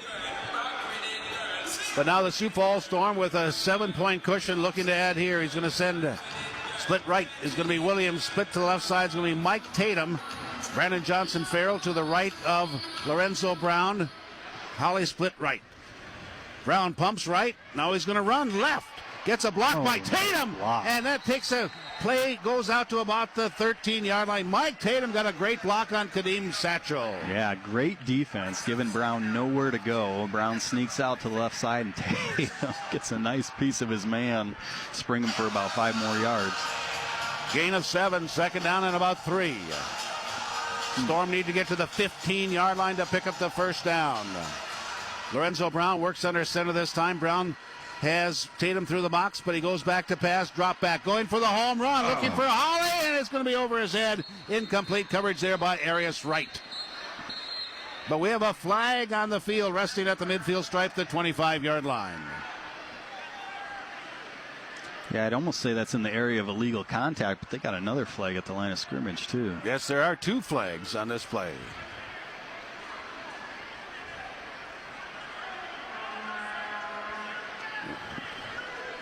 Waiting for the official to give us the indication. And here he is. Illegal defense. Number 11, in the belt, not mirroring. 5-yard penalty, automatic first down. Well, it was called by 2 different officials. So the penalty is going to give the Sioux Falls Storm a first down. They're going to mark it at the 18. And that's when you know you did something wrong, when 2 guys catch you. That's right. Well, like I said, Tom Paulsonelli was on the Curtis Riggs show this past week, and he talked about all of the different things the line judges just have to watch. It's an amazing amount for an official to do. Lorenzo Brown will be under center this time. Takes one through the box. It's going to be a handoff inside. Brandon Johnson Farrell to the 20, 25, 20, 15. All the way down inside the 10-yard line before Arias Wright tackles him, brings him down at the 9. Ooh, and a little shimmy at the end there. Hey, that was a great run. He avoided 2 guys running right up the middle. Beautiful run. Brandon Johnson Farrell went to Rhode Island, and he became the 6th player in school history to reach 4,000 all-purpose yards and moved into 4th place on the school's all-time receiving list with 162 catches. I believe it. Missed part of the year with an injury. Only played, this is his 12th game of the year. Lorenzo Brown, quarterback, draw all the way at the 10 to the 5. Veers it to the right, going to be brought down by Sierra at about the 3-yard line. Gain of 6. Yeah, Johnson Farrell leads the way. Nice block. Gives them enough to get a little closer down to the 3. Storm are mixing up their plays quite effectively. You really don't know what Lorenzo Brown's going to be doing. Yep. Or with somebody through the box, you have to give everybody credit. Yeah, I hate to give Riggs too much credit, but great play calling so far. So now he's going to have Corey Williams deep on the right, deep on the left is going to be Tatum. Tatum will go in motion. Option play, Lorenzo Brown, and the keeper dives into the end zone. No, they're going to say down at the 1-yard line. Down at the 1-yard line. The partisan fans don't like that one. That was close, but man, is he a good runner. He's explosive when he runs that play.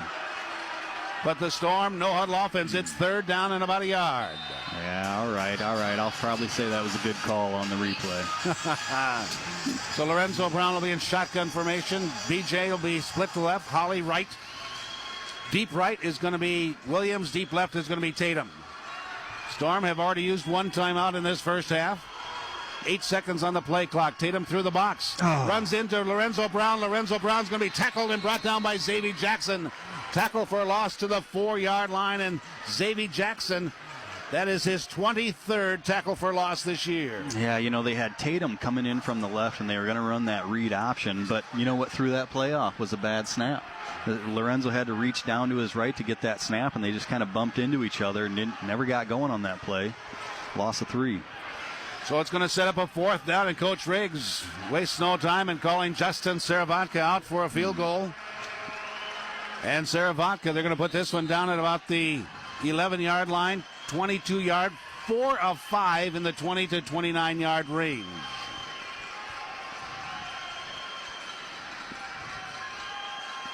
Waiting for the snap. There it is. The placement, the kick. It is up. The fans say it's good, and it is. The field goal is good, and the Sioux Falls Storm have extended their lead 23 to 13 as the Sioux Falls Storm have their largest lead at 10. We're going to pause for a media timeout. You're listening to Storm Football, brought to you by Waterbury Heating and Cooling and Coleman Heating and Air Conditioning right here on Kella News Talk, AM 1320 and FM 1079. Back in one. We all know that emergencies happen. You're not just disseminating facts. You're not just telling people what happened, but you're having to deal with the people it happened to. We want to capture the effect. Why is it so important? Why is this happening? Everything has an effect and everything has an impact. It's more than just providing headlines. It's the idea of this has happened and this is why you should care. It's the driver of how we do news, because we want people to know that we care.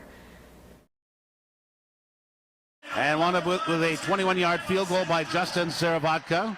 Storm moved up now by 10, 23 to 13. 5:55 left to play in this first half. Sioux Falls Storm and the Cedar Rapids Titans, the winner of this contest, will take on either Nebraska Danger or Spokane Empire. They'll be playing for their Intense Conference Championship tomorrow afternoon, starting at 6 o'clock Sioux Falls time, 4 o'clock out in Spokane, Washington, and you can watch that game on the IFL Live Network. You're listening and watching Storm Football, brought to you by Boyer Trucks. And now getting ready for the kickoff as Justin Saravatka just completed a field goal. He'll kick it off. And back to receive. Deuce receivers back there for the Cedar Rapids Titans. Rich, and you go back to that last drive, it seems like the Storm are rolling. The Titans can't really stop them. Then Storm get that second down where Brown runs that option. And you think he's in. They call him short. You think no problem, they'll just get it next play. You never know what's going to happen. Here's a bounding kick to high. Going to be picked up there by Mark at the 4-yard line. Pushed into the boards at about the 8. And making a stop there was Matt Hermanson, and the crowd getting on one of the Titan players. So Cedar Rapids with 5:50 to play in this first half, trailing the Storm by 10. We'll have the ball first down and 10 at their own 13-yard line.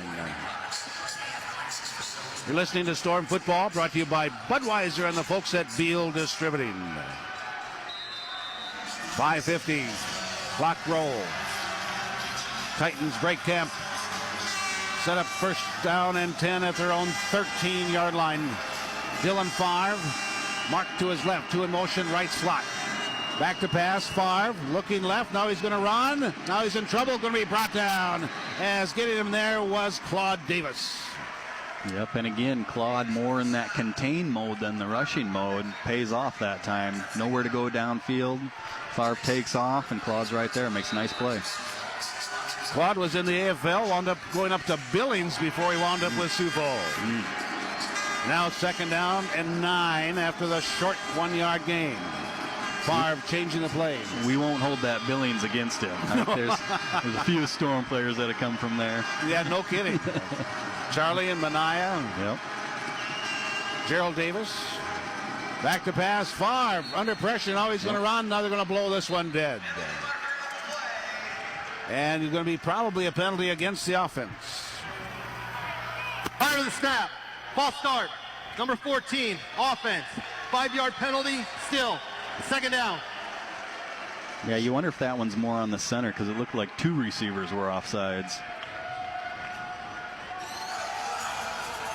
Brian Keys, the defensive nose guard for the Sioux Falls Storm. Played Minnesota State University at Mankato. Left side's going to be Claude Davis. To the right, Brandon Pegues. Now, second down and about 14. Favre quickly snaps to the right side. Diving catch caught there by Mark. Caught it at the 16, good for about 7.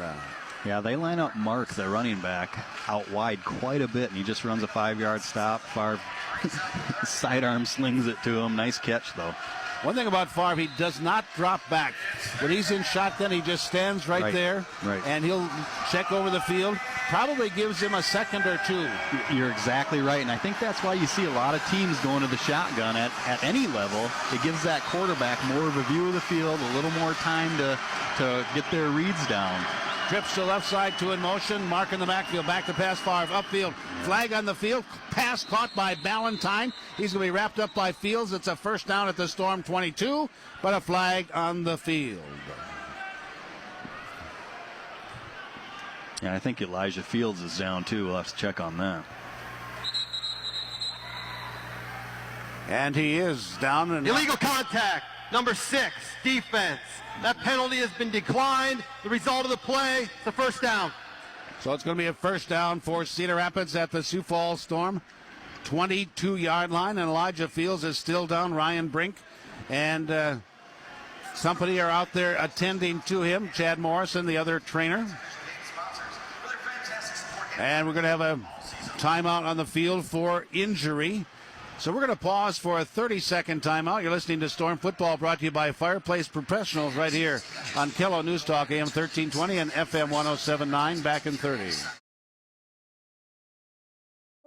What's the smart way to refresh your home? Get inspired by Granite Transformations. See how easy it is to transform your kitchen or bathroom with gorgeous quartz and granite backed by our lifetime warranty. Plus custom cabinet refacing, all without the mess of a traditional renovation. Explore the exciting possibilities at the New Look, New Style celebration happening now at Granite Transformations. Schedule your free in-home design consultation today. South Dakota, Rich Rosty along with Adam Hicks and Elijah Fields still being attended on the field. He is sitting up now, however. And Adam, can you tell what they're checking? Yeah, it looks like they're checking his wrist. I mean, first of all, you can't call a penalty on a guy that's down injured, can you? You know, but yeah, it looks like he's in quite a bit of pain. They're checking it's either his wrist or his forearm, but I think they're going to get him up and walk him off. But we'll have to see if he comes back in. He's in a lot of pain. And he's not moving that left wrist at all. And so Snoop Blackman will be coming in for Elijah Fields. Elijah Fields out of University of Pittsburgh. 3:47 to play. First half, Storm leading 23-13. But the Titans started this drive at their own 13. Now are camped at the Sioux Falls Storm 22. Favre gives the handoff to Mark. Mark goes left, but he's going to be tracked down by Davis. You know, you always look at the new guy they bring in after an injury, and they had Ballantyne on Blackman. I thought they were going to try something there, but we'll have to see how that plays out with Blackman at safety now. Second down and about 6. Ball's resting on the 18-yard line of the Sioux Falls Storm. 3:13 to play first half. Storm by 10. 23-13. Now two in motion in the right slot. Back to pass, Favre. Here's the blitz. Fires upfield. Ball almost picked off there by Hermanson. Pass intended for Ballantyne behind him. Yeah, and there you go. And Hermanson cut over, but I think Blackman probably could have cut in front of that and maybe picked it off as well. But there you go. You look at that matchup so far. Blackman holds his own.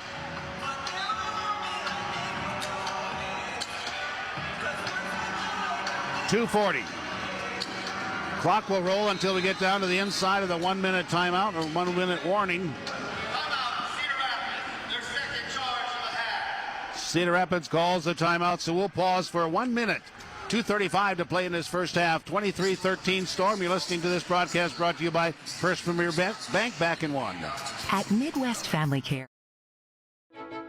Your body. A remarkable network of bone, tissue, and joints working in perfect harmony.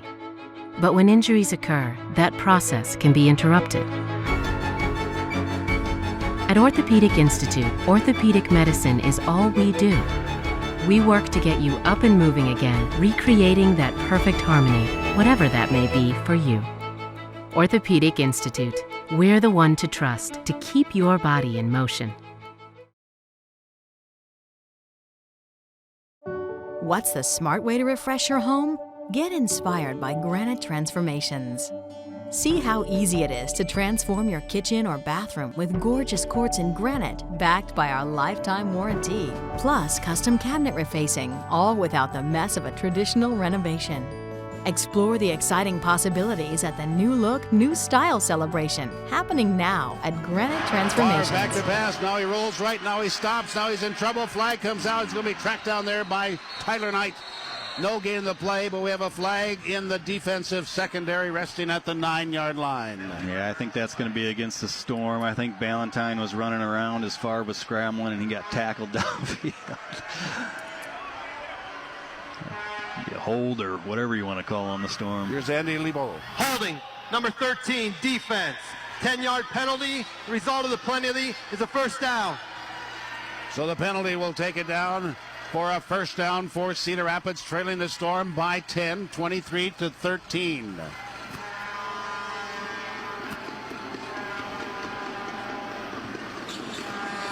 .226 clock is stopped, but it'll continue rolling until we get down inside the 1-minute warning. Then it'll stop for incompleted passes, plays into the boards, and time enough to move the sticks on a first down. Favre, shotgun. Now they'll reset their offense. Clock continues to roll. We're down to 12 seconds on the play clock. Favre still communicating this to everybody on the field except the Storm players. Now two in motion, left side. Toss goes left side to Mark. Mark's in trouble. He's going to reverse direction, but he slips and falls down at about the 20-yard line. And to make sure there is Mark Claude tackle Davis. for a loss. Claude Davis on the tackle for loss. Claude better take Pegues out to dinner or something after this game, because again, Pegues forces Mark back, and who's there but Claude to swallow him up for a big loss. So now it is second down and goal from the 21. Second down and goal from the 21-yard line of the Sioux Falls Storm. Cedar Rapids trailing by 10, 23-13.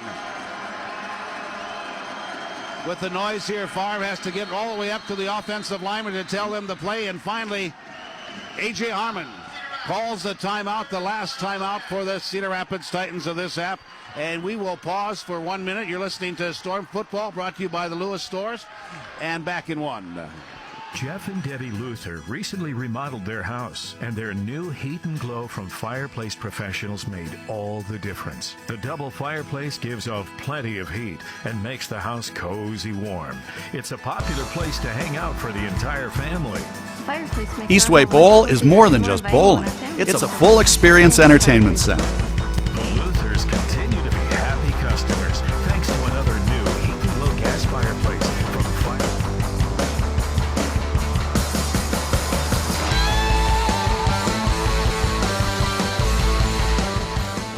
Like us on Facebook and visit our website to learn more about the full experience at Eastway Bowl. You're not just disseminating facts. You're not just telling people what happened, but you're having to deal with the people it happened to. We want to capture the effect. Why is it so important? Why is this happening? In this first half, Cedar Rapids just spent their last time out. They have second down and goal from the 21-yard line. Favre fires it for the end zone. No receiver there. Looking for a receiver down was Ballantyne about the 1-yard line. He had a lot of coverage all over him, but the pass behind him incomplete. Yeah, it's one of the few plays where Favre looked like he knew where he was going from the snap, and Ballantyne runs a flag route, and he was looking for the penalty, but I think that ball was about 10 feet over his head. They should stop the play because we've reached the 1-minute warning. They did stop the clock. Yep. So we're going to keep it right here. 23-13, the Sioux Falls Storm leading over the Cedar Rapids Titans. Rich Rossi along with Adam Hicks. And, you know, Adam, when you look at this ball game, there's been some key plays that have changed things around. But the Sioux Falls Storm, I think, have weathered the storm as far as their rust is concerned that they had early. Yeah, I completely agree. We really haven't seen any. You know, the offensive play looks solid. I mean, that's kind of where you worry about in the sync with the speed of the game on offense. And they've looked great on offense. They really haven't made many mistakes at all.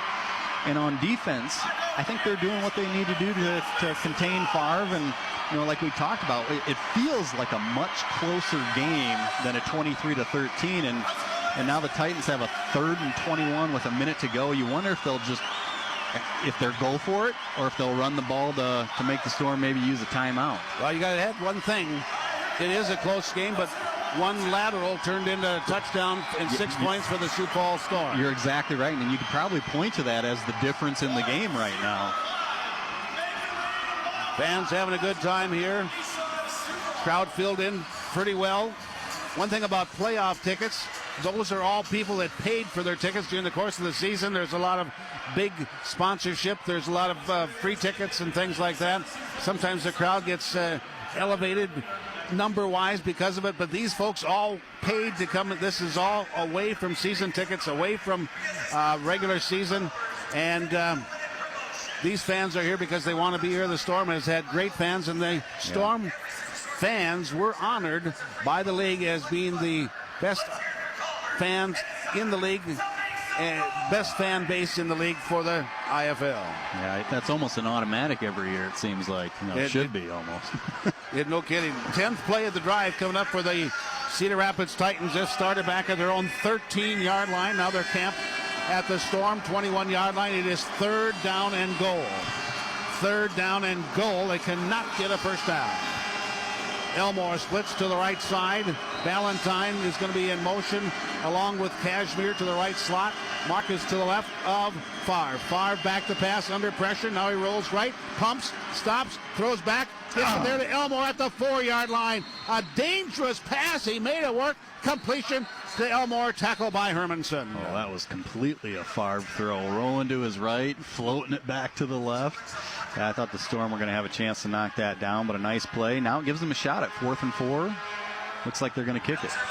And they're going to send Valentine, or check that, Belcher out to kick a field goal. They got it all the way down to the 4-yard line, trailing by 10. And the Sioux Falls Storm call a timeout. And we'll pause for 30. You're listening to Storm Football, brought to you by Mattress Firm on Kello News Talk AM 1320 and FM 107.9. Back in 30 seconds, 50 seconds on the clock. Are you looking? You're not just disseminating facts. You're not just telling people what happened, but you're having to deal with the people it happened to. We want to capture the effect. Why is it so important? Why is this happening? Everything has an effect and everything has an impact. It's more than just providing headlines. It's the idea of this has happened and this is why you should care. It's the driver of how we do news, because we want people to know that we care. Belcher tries the field goal. There's the snap, the kick, and it was held by Cashmere. And Cashmere and Jeremiah Price looking for a flag, and they're not going to get it. Boy, Titans are hot, but, Belcher was stepping off his steps, and he wasn't even ready for it, and he saw it coming, and he went to kick it. He made a nice kick. So the field goal is good, and we have a 7-point ball game. Sioux Falls Storm 23, and the Cedar Rapids Titans 16. Largest lead was the 10 points the Sioux Falls Storm just had. We were tied once at 13. That was a tough call that the Titans just had, whether to kick it or go for it, and they decide to kick it. It's nice that it gets them within 7. Now you leave the Storm 48 seconds, and that's, in the indoor game, that's a eternity. Well, the thing about it, Cedar Rapids knows that they're going to get the ball to start the second half. Yep, good point.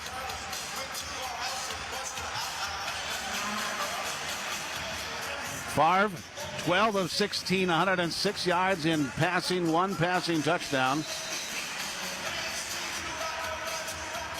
And Venrick Mark has the rushing touchdown. The other touchdown score for the Titans. And now Belcher will kick it off, working from the right hash. Storm have nobody back now. Now Corey Williams and BJ, Brandon Johnson Farrell, dancing back to around their own 5-yard line. Here's a line drive kick. It's going to be taken right in the fly there by Williams at the goal line. Moves it to the left to the 10, 15. To Sutter steps, 20. And finally going to be tripped up by Watkins and dropped down at about the 21. That was an impressive catch. I mean, if you've ever tried to catch a football that's knuckleballing like that, that was a great play. So with 40 seconds left to go in this first half, the Storm leading by 7, 23-16. And the Storm have the ball at their own 21-yard line, first down and 10. They have one timeout remaining. And we've already had the 1-minute warning. And again, plays into the boards, incompleted passes, and first downs long enough to move the sticks will stop the clock. I think this is where the experience of Lorenzo Brown, along with Coach Riggs, comes into play. 40 seconds left. It seems like it's not a lot of time, but I wouldn't be surprised if they roll right on down here. So Lorenzo Brown will be under center this time. Brandon Johnson-Farrell behind him. Tatum will come through the box. Trips to the right. Back to pass. Lorenzo Brown saw an opening. 20, 25, made a move, and going to be knocked down at about the 21-yard line of Cedar Rapids, as making the stop was Satchel. Yeah, smart quarterback play there, too. He gets out to the left. He takes on a DB, and he slides off him to the left towards the boards to get out of bounds and stop the clock. Well, it's not his first rodeo. Yeah. Lorenzo Brown won 2 national championships at the University of Sioux Falls, undefeated during his 2 years at the helm of the Cougars. Not bad, not bad. So now with the clock stopped, 33 seconds. Storm has one timeout remaining. They have the ball. Second down and 2 from the 21-yard line of Cedar Rapids. From the shotgun, under pressure, throws it upfield. Was that a catch made there by Brandon Johnson-Farrell? But then he drops the football and is scrambling in the end zone. Who's got it? Nobody. Who's got it? Does the Storm have it? We can't tell. Touchdown! Touchdown! Touchdown! Holy help me, Hannah! What a wild, crazy play that was. Oh, wow. You know, initially it was Sierra on the blitz. It seemed like as soon as Lorenzo got the ball, he was looking for his outlet, and Johnson-Farrell, he falls down and somehow if we see it on the replay here, he falls down, one-arms it, gets up, gets tackled from behind, the ball comes loose all the way to the end zone about 10 yards, and mad scramble. I don't know who came up with it. Caleb Holly. Ugh. Caleb Holly gets the touchdown, the fumble recovery in the end zone.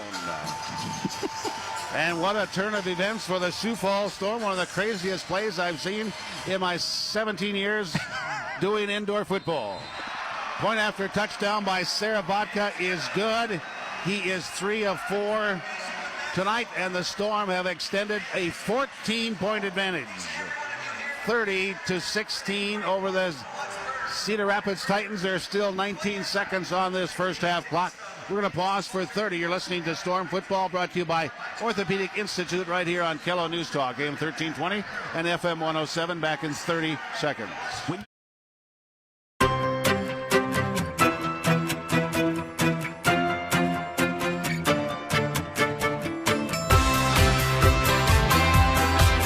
Breathe easier when you have your ducts cleaned by Waterbury. Call us today.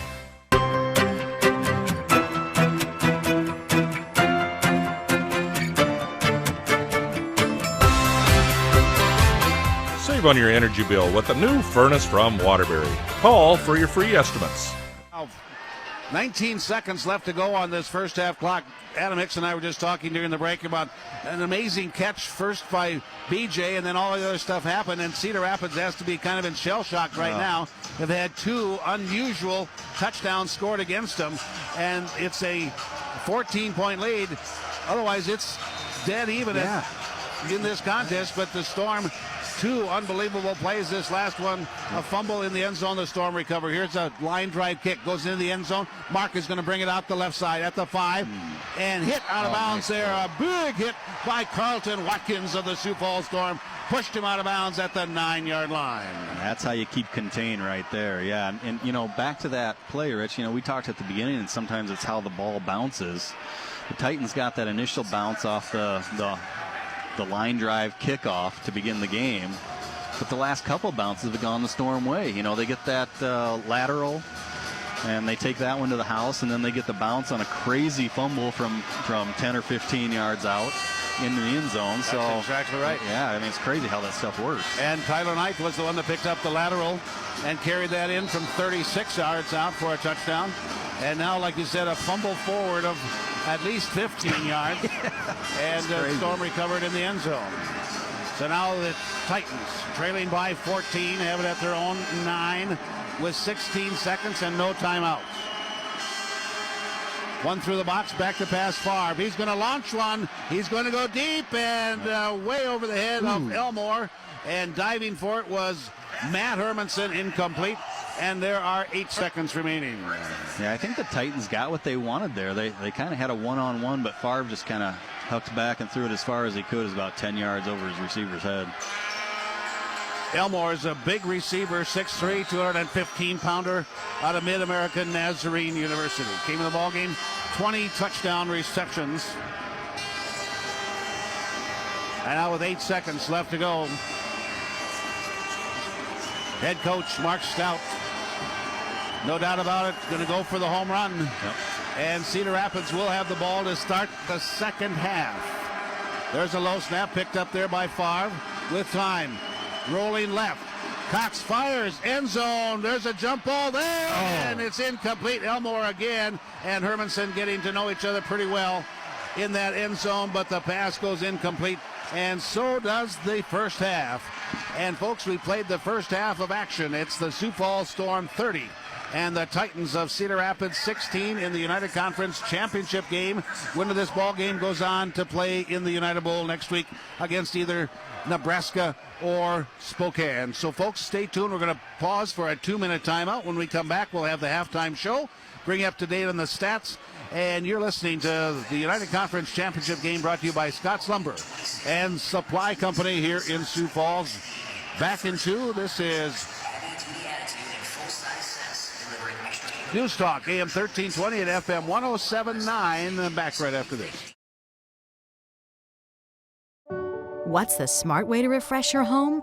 Get inspired by Granite Transformations.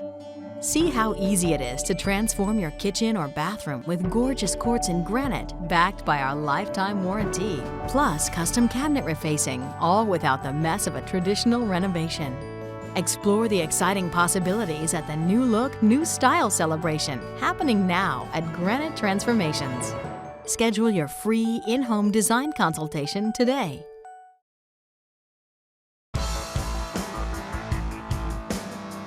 Eastway Bowl is more than just bowling. It's a full experience entertainment center.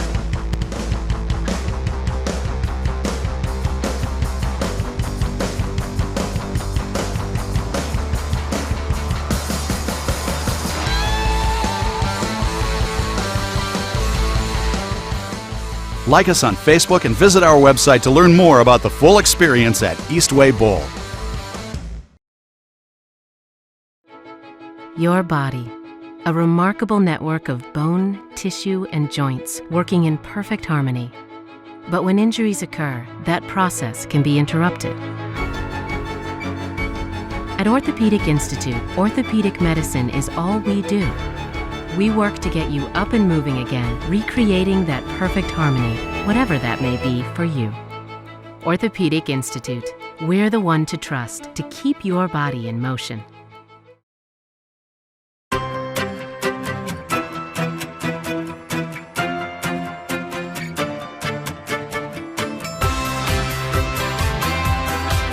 Breathe easier when you have your ducts cleaned by Waterbury. Call us today.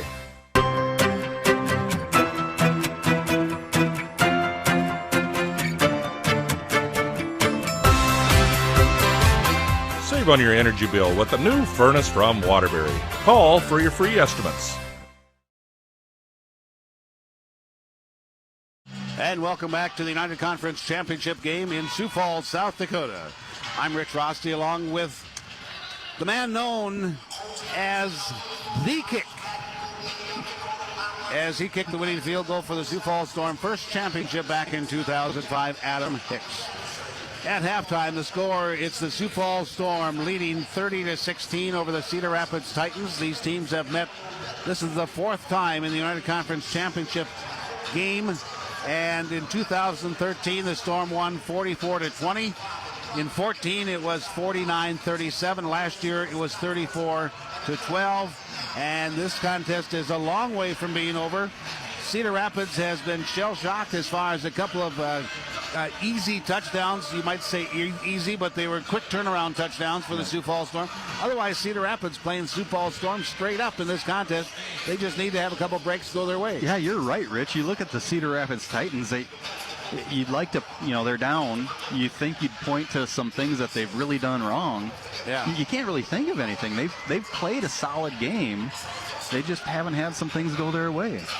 And the Sioux Falls Storm, things started out, the Titans, the Storm were rusty. They hadn't played for 28 days. Cedar Rapids goes down in 7 plays, gets a touchdown. They go up 7-0, but the Storm offense comes back. Yeah. Lorenzo Brown gets a rushing touchdown, 7-6. And then things got crazy after that. And they really did. I mean, Cedar Rapids is down to the Storm 10-yard line. Yeah. Looking to take it in, and Favre runs a soft touch lateral. It's actually a swing pass, but it's actually behind the line of scrimmage. The ball is going backwards, and it's a lateral, goes over the head of Benerick Mark, and basically Mark thought it was incomplete, I believe. Yeah. The Sioux Falls Storm pick up the football, and Tyler Knight takes it 36 yards for a touchdown, and that was the first strange thing that happened. Yeah, that was the first one. Yeah, and because really it seems like, this game could, if you told me this game was tied, Rich, I'd believe you. It almost feels that way, but the Storm, very impressed, and I think it goes back to the veterans, which the Storm has always kind of had, but they really haven't missed a beat from being off 4 weeks, I have not seen it. They have held Cedar Rapids to 16 points in this first half, and that's below their average. Cedar Rapids averages 48 points, so that would have been 24. So it held them below their average for that first half. Sioux Falls Storm averaged 60 points, just right at 60, 59.5, and they are right at that point. They are at 30 for that first half. Yep. But then the Sioux Falls Storm, things go back and forth. There's a field goal by the Storm. Saravatka hits that. Storm go up 23-13. It was 20-13 after that run by Tyler Knight. Check that. It was 13-6 at that particular time. Cedar Rapids comes back. Mark gets a touchdown, ties the game at 13. Yeah. So I thought, well, we're back to square one. But then the Sioux Falls Storm, Lorenzo Brown gets his second rushing touchdown. Cedar Rapids gets the ball back. Can't get in. They try a field goal. It's missed. Storm get the ball back. They do get a field goal. Storm is up 23-13 at that particular time. Cedar Rapids goes on and gets a 21-yard field goal by Belcher, 23-16. And then in that last series that the Sioux Falls Storm, they are driving down there at Cedar Rapids 21-yard line, and Brandon Johnson Farrell makes an unbelievable catch. Describe that for the fans. Yeah, okay, so Brown gets the shotgun snap, drops back. He sees Sierra coming on a blitz. He's right in his face, so he knows right away Sierra's guy is the running back, Johnson Farrell, who sneaks out to the left. He's backpedaling. He one-arms the catch in his right arm as he's falling down. He gets up. He's at about the 15, and as soon as he gets up, a guy chasing, D-lineman, swats him from behind. The ball is bouncing crazy. We thought a couple of guys could have picked it up in the field of play. Goes into the middle of the end zone, right in the middle of the field, and somehow Holly comes out with it. So, to try to describe that is difficult. It was a crazy play. It's hard to believe that happened. And I think in my description of the call at the time, I said, did he make that catch? Yeah, and in the meantime, when we're trying to figure out if he made the catch, the ball is bumbling, stumbling around, ends up in the end zone. It's just a crazy play. And with that, the Sioux Falls Storm go up on top 30-16. 30-16 at halftime. When we come back after this timeout, we'll bring you up to date on the official statistics of this contest. And anything else that we can think of, we'll bring that along to you too. But you're listening to the United Conference Championship game, brought to you by Sioux Falls Specialty Hospital right here on KELO News Talk. AM 1320 and FM 107.9, back in 2 minutes. You're not just disseminating facts. You're not just telling people what happened, but you're having to deal with the people it happened to. We want to capture the effect. Why is it so important? Why is this happening? Everything has an effect and everything has an impact. It's more than just providing headlines. It's the idea of this has happened and this is why you should care. It's the driver of how we do news, because we want people to know that we care.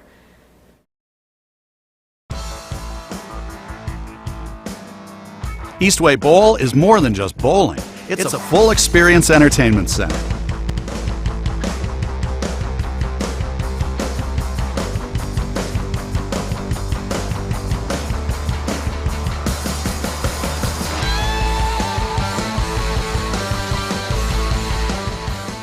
Like us on Facebook and visit our website to learn more about the full experience at Eastway Bowl.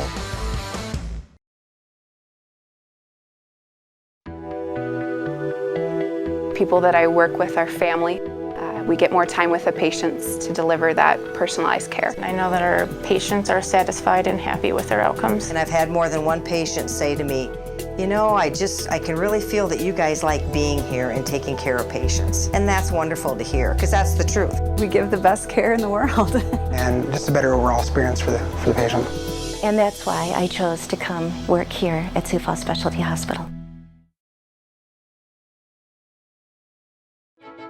Your body, a remarkable network of bone, tissue, and joints working in perfect harmony. But when injuries occur, that process can be interrupted.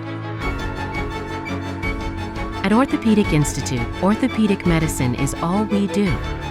We work to get you up and moving again, recreating that perfect harmony, whatever that may be for you. Along with Adam Hicks, we are at the Denny Sanford Premier Center in Sioux Falls, South Dakota. It's the United Conference Championship game. The Storm hosting the Cedar Rapids Titans. The score at halftime is the Storm 30 and the Titans 16. Running down the statistics of this first half. In rushing, the Sioux Falls Storm 10 carries, 59 yards. The Titans 10 carries for 6. In passing, Favre 15 of 23. No interceptions, 142 yards. Lorenzo Brown 5 of 6. 68 yards. Total offense, Cedar Rapids 148 yards, the Storm 127. Both teams have fumbled the ball. Storm twice, lost once. Cedar Rapids fumbled once and lost it. Penalties, both teams penalized 3 times. Cedar Rapids for 20 yards, the Storm for 22. Time of possession, and this is something I often don't give during the course of a contest, but this is huge. Cedar Rapids 20 minutes, the Storm 10. And that's a point that you had talked about, Adam Hicks, the fact about Cedar Rapids having the ball more as far as fatigue for the Sioux Falls Storm. Right, and that's something to watch, because usually you think the outdoor game, time of possession, it's going to tell the story. That doesn't tell the story at all of what happened in the first half. But coming into the second half, there was a couple times there, even at the end of the first quarter, where the Storm looked like they were tiring out. You got some guys with hands on the hips, breathing hard. Yeah. So we'll see how that plays out. And, back to the stats, too. Favre, solid, but nothing spectacular. No big plays like we're used to seeing from him. And I think the Storm have done a really good job of containing him, not only on the deep balls, but in the run game, too. The longest pass for Favre was 19 yards, and that was a reception to Jared Elmore, but not for a touchdown. Right. For the Titans, Elmore with 5 receptions, 59 yards. Fenric Mark, 4 for 16. Ballantyne, 3 for 34. Lamont Cashmere has the 1 touchdown, 2 for 19, and Watkins 1 for 14.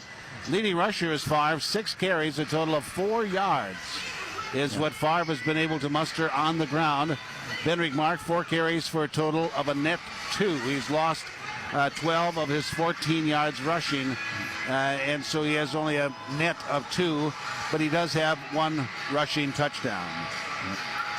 Leading tackler for the Cedar Rapids Titans, Nicholas Sierra, with a total of 4. He also has a half a tackle for loss.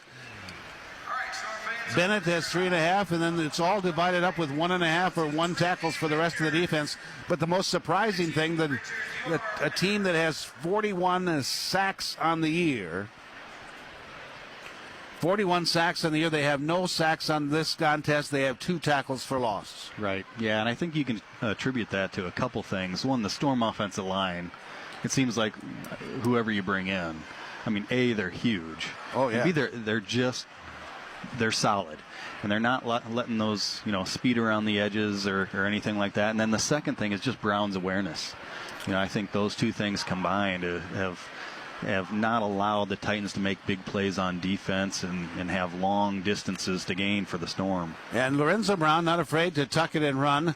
In rushing, he has 8 carries, 35 yards, lost 7, so he's got a net of 28, 2 rushing touchdowns. But I have to tip my hat to Rashad Mungrove, playing in place of Charlie Sanders, who is gone for personal reasons. Very honorable reasons. He is in Washington, D.C. for a very special event. And Rashad Mungrove doing an outstanding job against an outstanding defensive pressured defensive line. Yeah, great job. And really there was that only that one snap when they were down to the 1, and they were in shotgun, and it was just a little low to Brown's right, and it caused some contact between Brown and the running back. But other than that, he has been great. I mean, it's awesome that we don't mention his name, right? Yeah. That's exactly right. The snaps have been good. Great. And but Rashad Mungrove doing a great job. And I believe this is his first time playing center this season.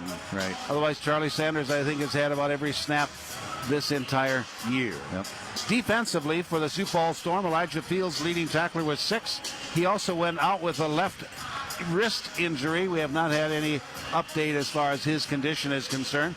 Matt Hermanson with 5 tackles, along with Claude Davis, who has had also a tackle for loss and a broken pass for defensive lineman. That's always very much a plus. Carlton Watkins with the other broken pass, along with Matt Hermanson.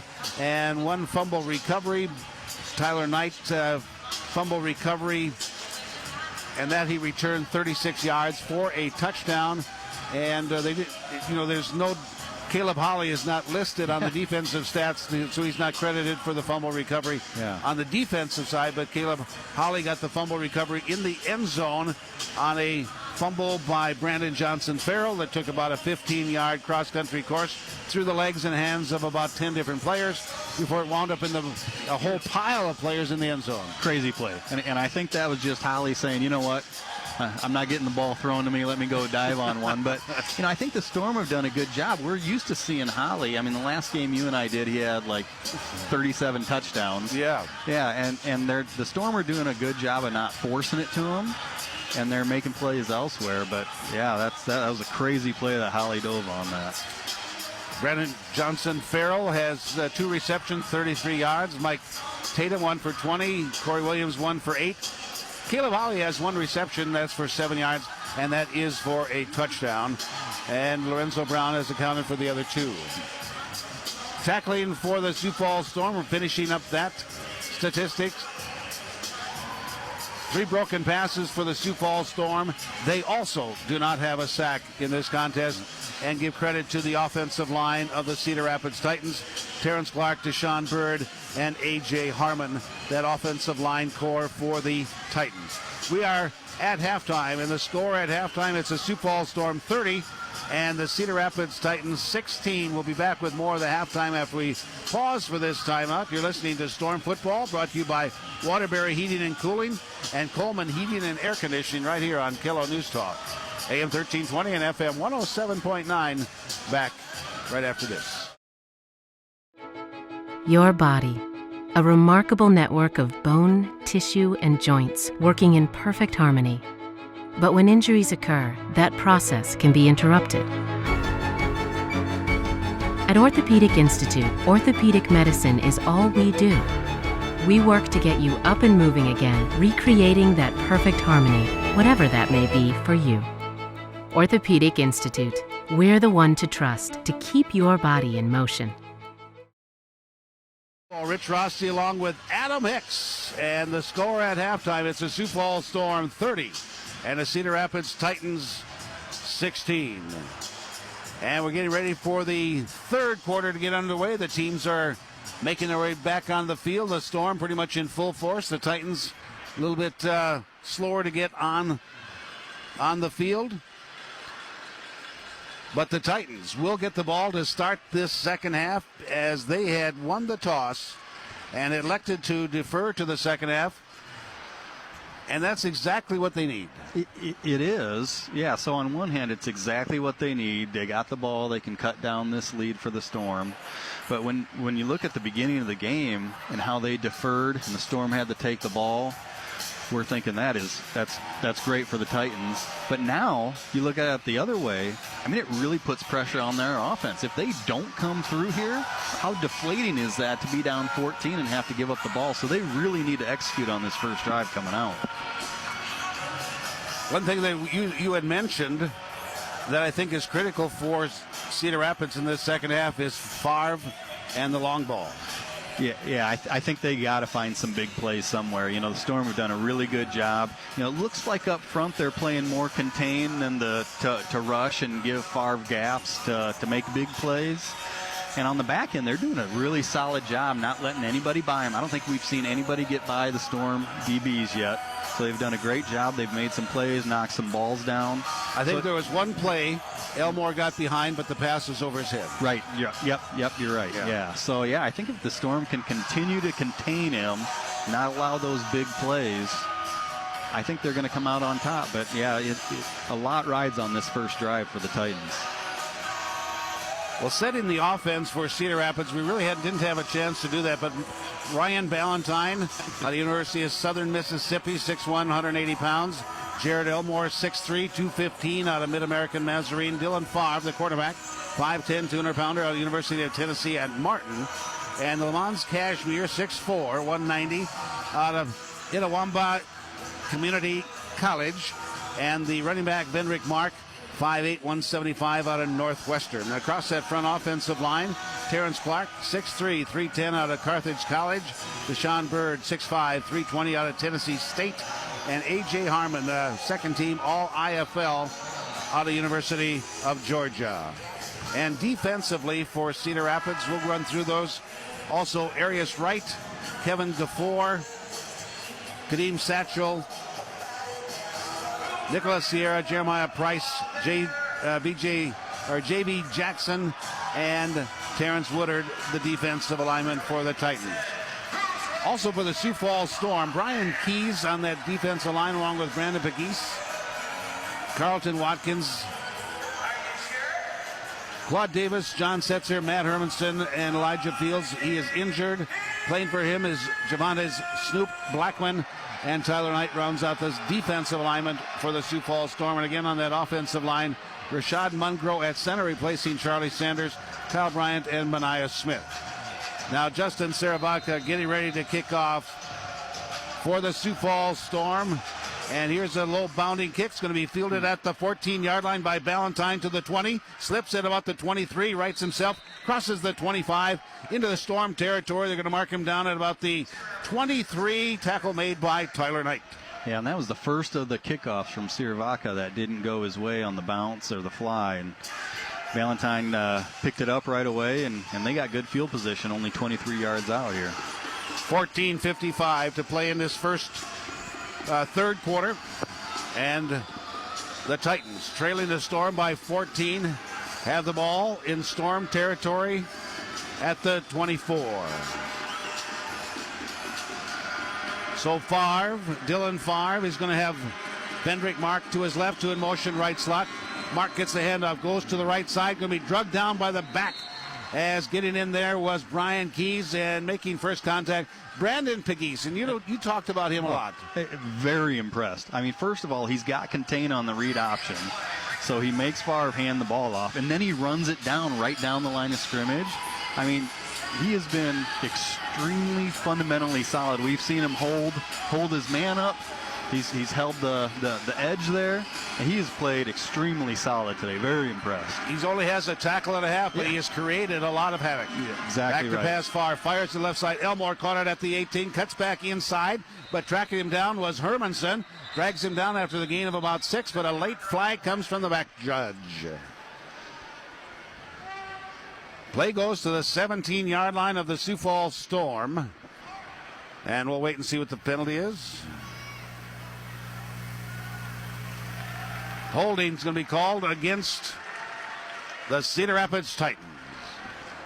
And that's going to nullify a good play. Had some problems with the referee's microphone. They're going to check to see if everything is working. But the penalty is going to push it back. Penalty is going to push it back to the Cedar Rapids 21. Just past the 21-yard line. It's going to be second down and about 15. Need to get down to the Sioux Falls Storm 14-yard line to pick up the first down, make it about the 13.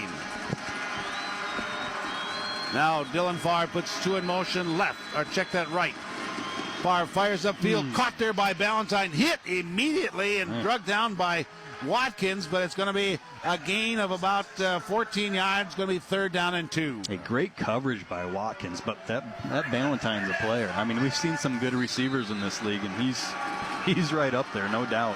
21 touchdown receptions coming into this contest. Also has one rushing touchdown. Two in motion left side. We got motion, and we got fingers pointing, and we got flags on the field. Yeah, I think A.J. Harmon, the left tackle, jumped a little early there. Tyler Knight, always quick to point out an infraction. He is an official. He is a college official, right. Works the GPAC. Right. And a student of the game, no doubt. Illegal procedure is going to be called. The referee's microphone not working at this time. So the penalty is going to push it back to the 20. I'm guessing if Tyler Knight makes a wrong call when he's officiating that he doesn't get too many complaints. No. I mean, the guy won a body sculpting contest here in Sioux Falls, a very big one. You know, he is the Ed Hockley of that crew. Right. 13:08. Clock is counting. Third quarter, the crowd getting into it. Third down and long for Cedar Rapids. They have it at the Storm 20-yard line. Need to get to the 13. Back to pass. Farr with time. Lofts it for the end zone. Elmore off his fingertips. Incomplete. He and Setzer were getting to know each other pretty well running down the left sideline. Yeah, Setzer did a nice job there. Elmore had a little step on him. He was kind of holding Setzer off, and he kind of alligator armed it as he got to the wall. I think that could have been caught. Yes, it was right there off his fingertips. But that wall has a tendency of being in your mind. Yeah. So now it is fourth down. But those are the big plays that you got to come up with if you want to help Favre and your team out. Now you got a fourth down. A huge play. Fourth down and 7. And it is going to be a field goal. They're not going to go for it. A field goal. And they're going to put this one down at about the 23. Be about a 38-yarder, but we have a flag, and I think that the Sioux Falls Storm might have jumped offside. Yeah, I think that's probably going to change what the Titans do here, I would think, getting it down to maybe a 4th and 1 or 2. Offside's going to be charged against the Sioux Falls Storm, and that's going to push it down to the 15-yard line. So instead of 4th and 7, it's going to be about 4th and 2.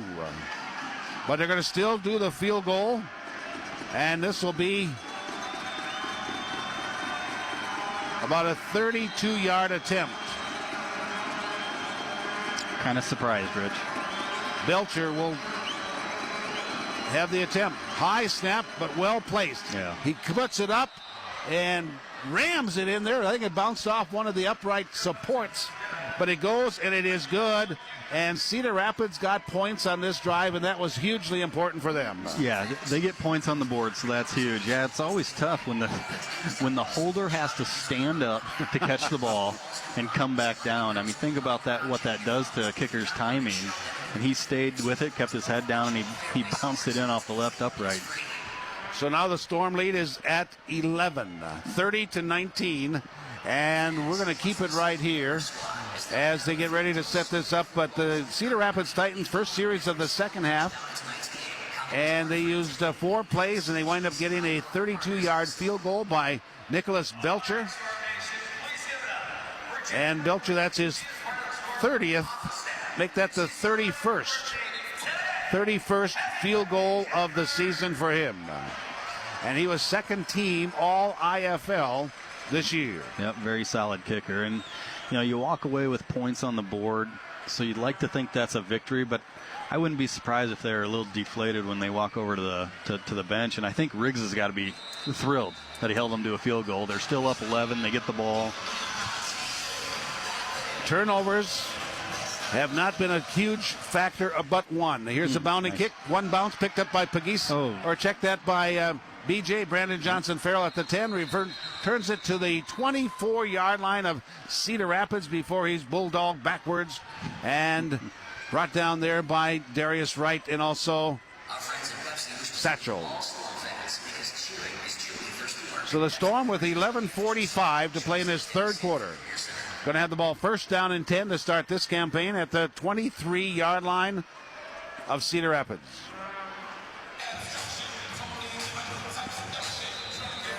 And the clock rolls. 11:43 and counting. Lorenzo Brown gets a play from head coach Curtis Riggs in his 14th year. 197-34. That's 853 winning percentage. Not bad. 9 championships. And now Holly goes in motion to the left. Back to pass, Lorenzo Brown on play action. He's going to run upfield. He's got the 25, 20. Made a big move at the 20, 15 to the 10. Still on his feet. Dives down inside the 5, down to the 3-yard line. Just such a solid runner. I mean, he's extremely good at what he does. 20-yard pickup by Lorenzo Brown. And that was not a design play, but what a move he made. Yeah, and the receiver's routes kind of cleared Sierra, the middle linebacker, out of the field, and Brown took off, and Sierra kind of had to come sideways at him, and that's not a good way to come if you want to tackle Brown. And he skipped right by him and then dodged another man. Huge gain. 20-yard pickup, first down and goal at the 3-yard line. High snap, handoff to B.J. Brandon Johnson Farrell. He dives, stretches his arm into the end zone. He's going to be ruled down at the 1. Yeah, I almost thought he got in again, and he, just like the first half, you can't take these things for granted. You got a 2nd and 1. That doesn't mean squat. You got to keep going here. So the Sioux Falls Storm, Coach Riggs gives the play to Lorenzo Brown. Storm goes into a huddle. They're going to send Tatum wide to the left side. To the near side is going to be Williams, and going to have Holly and BJ deep on the left. BJ comes through the box. He gets the handoff, but he's going to be buried, and meeting him there was Sierra. Nicholas Sierra with a great job. Also on that stop was Mosley. Sierra's just such a solid tackler. I mean, you see why he's leading the team. Sierra at 102 tackles. 3 interceptions. There are 4 members of the secondary that have interceptions for the Titans. 4 that have 3 on the year. Now through the box, Williams, but the pass intended goes to the right side and through the hands of Holly as he was going back to the board, as he was covered there by Bennett, and Holly slow to get back up as his back was bent the wrong direction. Yeah, usually if you see it touch his hands, he's catching it, but there was a ton of hand fighting there. And I think the refs did the right thing in letting that go. It was both players kind of pushing and grabbing. Yep. Holly had it in his fingertips, but it went through as his back went against that dasher board. And now Servatka will try a field goal. He's 1 of 1 in this contest. This one will be about like a point after touchdown. And we have a Storm player down way back at the other end, and that is Caleb Holly. Yeah, as you mentioned, he really took a shot in the back from the boards getting pushed into there. Hopefully he just got the wind knocked out of him. But they're gonna call for Ryan Brink. He is out there attending to him. Kind of a delayed reaction. Yeah. He was going off the field, and Adam Hicks spotted him, and he's down on all 4s at about the 13-yard line as he was heading back to the bench. Yeah, you could tell he was struggling a little bit. I thought he was going to make it, and boy, I don't know. Brink's kind of rubbing his back a little. You hope he can walk it off, but back injury is not something that just goes away. No. Caleb Holly out of East Central University had time with the Buffalo Bills in 2014. special player. He is. You hate to say that, and you think you've had maybe just a short view of him this season, and the Storm have had some great receivers, but he's a special player. We've seen a lot of amazing things from him just this year.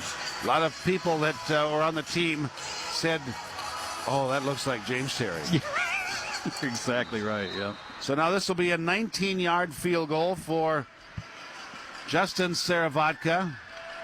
2 for 2 in this range on the season. There's the snap. There's the kick. It's up. And it's good. And the Sioux Falls Storm get the 3 points back. And now they lead 33-19. 33-19. We'll pause for 30. You're listening to this broadcast brought to you by Boyer Trucks. Back right after this. What's the smart way to refresh your home? Get inspired by Granite Transformations. See how easy it is to transform your kitchen or bathroom with gorgeous quartz in granite backed by our lifetime warranty. Plus custom cabinet refacing, all without the mess of a traditional renovation. Explore the exciting possibilities at the New Look, New Style celebration happening now at Granite Transformations. Schedule your free in-home design consultation today. Storm had a short field to work with. They were on the 23-yard line of the Cedar Rapids Titans and were not able to get into the end zone. The Titans held them out, and the Storm get a 19-yard field goal by Justin Saravodka. He has hit 2 field goals this evening. And the Sioux Falls Storm have the lead by 14, 33-19. 33-19. Yes, similar drives to start the second half for each team. You know, they each start in the opponent's territory. Can't quite do what they want to do with it, and each kick field goals. No harm, no foul. Let's start this over again. Checking the statistics of this contest. I'm going to try to pull some up on the live stats. If you go to the IFL website, go IFL, and go on schedule, go down, you get live stats. Sioux Falls Storm, interestingly, third down efficiency, 0 of 3. And Cedar Rapids, 3 of 8 in third down efficiency. Total offense, see if I can find that information for you. Something I learned a long time ago. Don't ever mention something you don't have access to. Boy, I just did that right now. But Dylan Favre, 17 of 26, 159 yards and 1 touchdown. Now here's Justin Saravodka's kick. And a low driving, bounding kick's going to bounce off the wall. It's going to be picked up there, brought up by Wright. Takes it at the 15, breaks the tackle at 20, and drops down at about the 25. Kind of slipped and fell. Carrington Hanna, fell on him to make sure that he stayed down. But the Titans will have the ball from the midfield stripe, the 25. They have 8:27 to play in this third quarter, trailing the Sioux Falls Storm by 14, 33-19. A very low-scoring ball game for this stage of the third quarter, anyway. Yeah. Yeah, and again, it's the Storm D that's holding up so far. So at halftime, it was 30-16, and now it's 33-19. A couple of field goals. Fake the handoff. Favre keeps it, and he goes to the left side. Going to be knocked up, tripped up there by Watkins after a gain of about 5 yards by Dylan Favre. Came in the ball game averaging about 27 yards of rushing, 3 yards a carry, and this time he picked up 5. Yeah, and he really is their most effective runner. You know, whenever they hand the ball off, it's more just kind of a show me play, because really the effectiveness of the run game comes from Favre.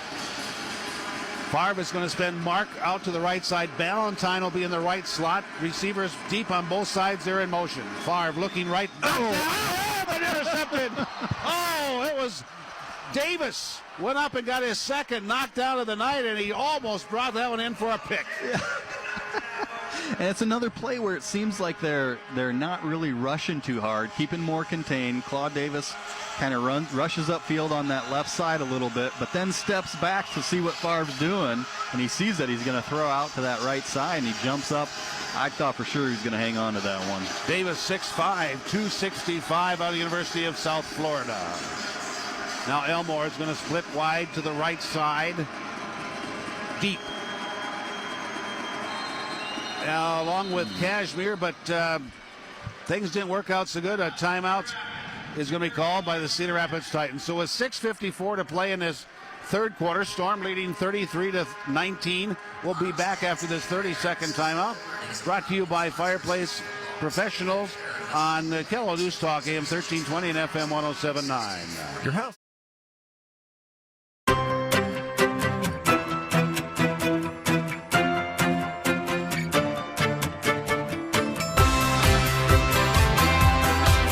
Breathe easier when you have your ducts cleaned by Waterbury. Call us today.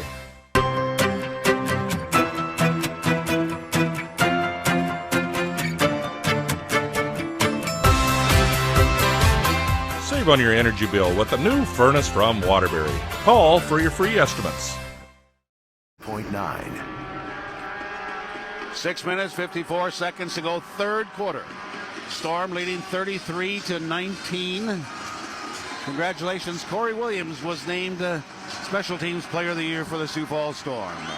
Now 3rd down and 5 for the Titans. Back to pass. Favre quickly snaps it upfield. Pass off to the left side, and it's going to be a diving catch by Elmore, and that's going to be caught and a completion for a first down. Yeah, he's been a very solid receiver for the Titans. Nothing spectacular, but he's kind of always there for Favre when they need a first down. Out of Mid-Nazarene University. Favre gives the handoff, goes there to Mark, got a block in front of him, gets out of a tackle by Hermanson, slides down to about the 7-yard line, gain of 6. Yep, Titans are driving here. They got to finish this drive with a touchdown. Enough kicking field goals. You put points on the board with field goals, but you don't win games with kicking field goals. Brandon Pegues credited for that tackle on the last play. Now the Titans going back to their stoppage when they reset their offense. They've gone away from that a little bit. The Storm had adjusted nicely. 2 in motion left side. There's going to be trips over there. Here's the blitz picked up by Mark. The pass intended for Kashmir, way over his head. And back on the field with the Sioux Falls Storm after being injured earlier is Elijah Field. Yeah, and Favre and Dixie Wooten weren't on the same page with the play calling there. They were arguing a little bit after the play as Favre just kind of threw that one away out of the end zone. 3rd down and 4. 3rd down and 4 from the Sioux Falls Storm 7-yard line. Storm leading 33-19. 5:16 left to play in this third quarter. And now Favre is going to have Mark to his right side, Elmore left on the line of scrimmage. 2 in motion left slot. Back to pass Favre. Here's the blitz picked up. Pass left side tipped away. Matt Hermanson. That pass intended for Ballantyne at the goal line. Hermanson knocked it away at about the 2. Yeah, great play. He kind of jumped that route on the outside left. Nice play to knock it away. Otherwise, that would have been a touchdown. So now the Titans are going to go for another field goal. And Belcher had connected on 2 tonight, 21 and 32. This will be a 24-yarder. High snap, but well placed again. He puts this one up, and it is good.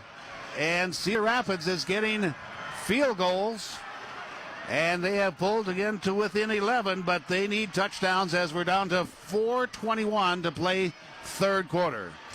Yeah, I mean, I think the Storm will congratulate each other as they're going over the sidelines here. I mean, hold them to a field goal.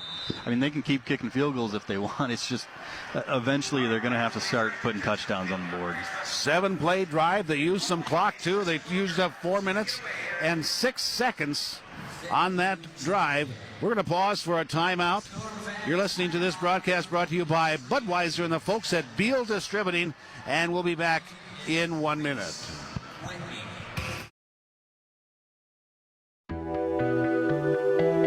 people that I work with are family. We get more time with the patients to deliver that personalized care. I know that our patients are satisfied and happy with their outcomes. And I've had more than one patient say to me, you know, I can really feel that you guys like being here and taking care of patients. And that's wonderful to hear, because that's the truth. We give the best care in the world. And just a better overall experience for the patient. And that's why I chose to come work here at Sioux Falls Specialty Hospital. You're not just disseminating facts. You're not just telling people what happened, but you're having to deal with the people it happened to. We want to capture the effect. Why is it so important? Why is this happening? We're going to take it down to the field for a very special The announcement. Storm has been working closely with Reese and her family over the last month, and thanks to you guys, ticket buy, the silent auction, the Thunderball toss, a lot of different ways we've been raising funds to help out Reese and her family, which obviously financially this is quite a burden. I also want to thank HOV Water Technology, who just decided at the last minute to double the Thunderball toss financial amount. Reese Whitney is 7 years old and has an inoperable And of course, obviously, I want to give a big hand, because obviously as Reese goes through this, so does her mom. What was she? Marilyn. Everybody please give her a big hand as well. Marilyn Whitney. 7 years old. So Reese and Marilyn, Jim Loria, director of our corporate sponsorships, is here to present you a check of $7,200. And that is just another in a line of events sponsored by the Sioux Falls Storm. And over the past 2 years, they've raised over $250,000 for charities, for families, for individuals faced with unspeakable prognoses. And one of the children from last year has died, and they established a scholarship fund for her. And what an amazing community service this has been. Cedar Rapids players all giving a great round of applause, also with the Storm fans here tonight. It's extremely admirable. I mean, every time we get together and do this, it's something new like this, and it's sad and heartbreaking, but also very fulfilling at the same time, knowing that the Storm organization and fan base is doing everything they can to try to help somebody out. It's sure takes the importance of the game out, doesn't it? Yeah, it makes you step back for a minute and realize what's really going on. Well, now here is a high end-over-end kick. Is going to be caught in a leaping catch by Williams in the end zone. Brings it out to the 5, 10, 15, 20, 25, and couldn't quite right himself. And going to be dropped down at about the 23 of the Cedar Rapids Titan. Corey Williams, the IFL Special Teams Player of the Year, electrified the crowd with that 32-yard return. I get it, Rich. I get it why he's Special Teams Player of the Year. He's electric. He's exciting to watch on those returns. And I think as soon as he got his hands on that that leaping catch, he was off to the races. I called a play one time. I said he went right center. And I said to Coach Riggs afterwards, I said, that's a correct call. His head went right. His body went center. I don't know how he can move his body like he does. Yeah, very shifty. But the ball is resting at the 23-yard line of Cedar Rapids. The Storm started in this campaign. Their last campaign in the same position in the field, wound up getting just a field goal. And now a whistle on the field, and delay of game is going to be charged against...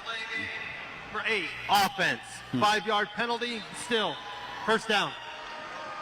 So the penalty is going to push it back. They're going to put it down at the Sioux Falls Storm 22. Well, it seemed like a quick play clock. Yeah, it did. Yeah. But I hadn't paid attention when we made the ready for play. Yeah. But it did seem to go rather quickly. 3:42. And whistle on the field. Now the back judge and the referee are going to talk things over. Please set the game clock to 3 minutes, 48 seconds. 3:48. Thank you. So they'll put 6 seconds back on the clock. First down and 15 for the Sioux Falls Storm. Need to get down to about the 13.5-yard line of Cedar Rapids to pick up the first down. High snap, but it's handed off. Lorenzo Brown gives it off to Brandon Johnson-Farrell. Tough kid. He fights for about 4 yards up to about the 25, making a stop there, as he has all over the field, Nicholas Sierra. Yep. Yeah, hard running. And again, the Storm are playing just solid football. No mistakes. High snap, pulled in there by Lorenzo Brown. He decides to run right away. Goes up the center. It's going to be tripped up and brought down by Satchel, but that's going to be a gain of about 6. Going to set up third down and about 6 to go. Make that, about 6 yards to go. Yeah, you're exactly right. Third and manageable, and great blocking on that play. Set draw from the beginning. Ball's resting at the 19-yard line of the Cedar Rapids Titans. Rashad Mungro's going to snap it back to Lorenzo Brown. He does. Here's the blitz. Storm pick it up. Pass, end zone, caught, touchdown, Corey Williams. Holy help me, Hannah. Was he wide open? Yeah, Rich, they run the play action to the left side, and Williams comes across from the right, kind of a post from the right side to the left, and gets in front of the DB. Great throw, great route. And that's where you come back to the kick and field goals too, Rich. I mean, it's great that you put points on the board, but now you're down 17, possibly 18 here. As Lorenzo Brown, with the running and the scrambling, sometimes that lulls that secondary a little bit. Yep. And Corey Williams was able to break free, and a great pass by Lorenzo Brown. Touchdown. Now Sarah Vodka's point after. It is up, and it is good. He is 4 of 5 in point afters tonight. So with 2:50 to go, third quarter, the Storm has opened up an 18-point advantage. And they lead 40-22. And we'll be back after this 30-second timeout. You're listening to Storm Football, brought to you by First Premier Bank, back in 30. Thanks for your You're not just disseminating facts. You're not just telling people what happened, but you're having to deal with the people it happened to. We want to capture the effect. Why is it so important? Why is this happening? Everything has an effect and everything has an impact. It's more than just providing headlines. It's the idea of this has happened and this is why you should care. It's the driver of how we do news, because we want people to know that we care. 9. Well, the Storm only used 3 plays, 23 yards they covered in 1:25 off the clock. And like Adam Hicks was just talking about, Cedar Rapids used 7 plays, 4 minutes off the clock, and wound up with 3 points. Yeah. And Cedar Rapids is going to have to go for it all from this point on, trailing by 18. Now here's a high end-over-end kick coming down to right at the 4-yard line, up the center, veers to the left, takes on all tacklers, and he's going to be brought down at about the 18-yard line. And he was looking for a face mask penalty, said something to the side judge, and he just got flagged for it. Yeah, tough to lose your cool. I know stuff is frustrating, but you can't take her helmet off and start yelling at the side judge. Unsportsmanlike. Number 2 on the return team. Half the distance to the goal. First down.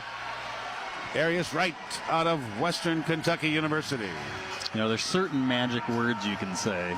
Yes. It's not so much the yelling. I think refs are used to that.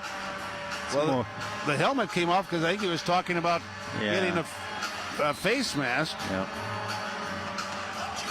2:42 left to go in the third quarter. Storm leading 40-22. Cedar Rapids now pushed back after the penalty to their own 8.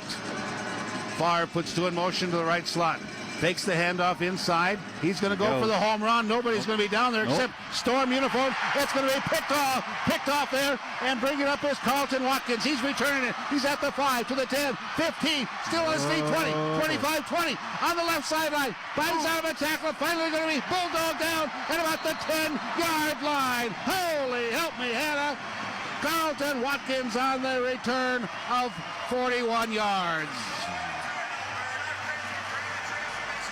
Yeah, and you know the Storm are looking for the deep balls. Favre tries to make something happen down 18, and as we were watching that, because it was a deep ball, it looked like Watkins was the one running the route. I mean, he was fully aware where that ball was at all times. Nice play. And they're going to mark him down at the Cedar Rapids 10-yard line. And one of the things about it, it was a play-action pass. Yeah. Nobody of the Storm team bit on the play-action at this juncture. Yeah, and that's just it. When you're so far away from being effective running the ball, those play actions really don't do too much to the defense. So now Lorenzo Brown's in shotgun formation. Holly is split to the right. Deep right's going to be Williams. He got the last pass for a touchdown. Williams will go in motion left. Option play, pitches out to Williams. He fumbles the football. Scramble for the ball, and that's the turnover that Cedar Rapids needed to have right now, as they have recovered the fumble at the 7-yard line. And I'm trying to check to see who came up with it, and I believe, waiting for his number to clear. I wish they had side numbers. Oh, Lindsay. Lindsay, yeah, it looks like Lindsay got it. The Titans also have an injured player down, Kadeem Satchel. Satchel being attended to at about the 11-yard line, but Cedar Rapids treading the Storm now 40-22. 18-point differential. It could have gone up from there, but the Storm turned the ball over, and Cedar Rapids has it at their own 7-yard line. You know, they ran kind of the option left, and the pitch was maybe a little behind, but it was still a catchable ball, and he kind of reaches back and hits it forward as he's trying to catch it, and Titans recover it. Big play for the Titans. I mean, you think, how far down could they be when they just throw an easy interception to come back and get the ball? I mean, if they're going to do anything, it's got to be now, down 18. Lindsay, or check that, Satchel was able to run off under his own power. So now the Titans, with a breath of fresh air, have the ball, first down and 10 at their own 7-yard line.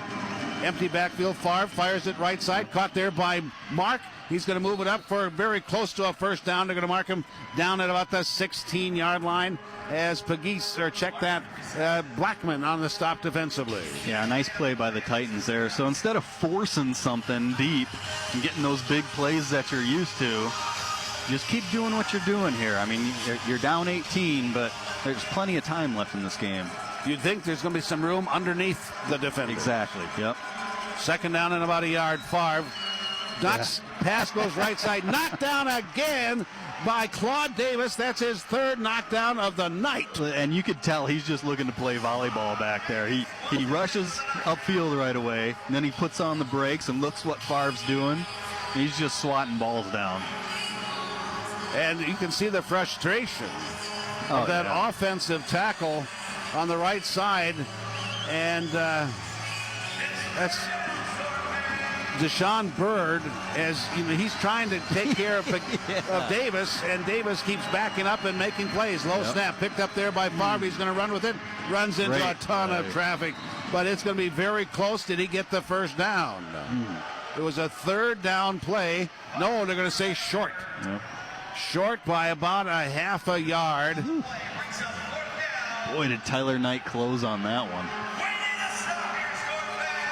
So the ball is resting at the 16, and they need about the 17 for a first down, and Cedar Rapids is going to go for it on fourth down. They are 50% on the year as the third quarter clock comes to a close. Folks, we have the final verse, the final sounds of the fourth quarter coming at you from Denny Sanford Premier Center in Sioux Falls, South Dakota. The score after 3 in the United Conference Championship game, it's a Storm 40 and the Titans 22. We'll be back after this 1-minute timeout. You're listening to this game brought to you by Lewis Stores. Back in 1.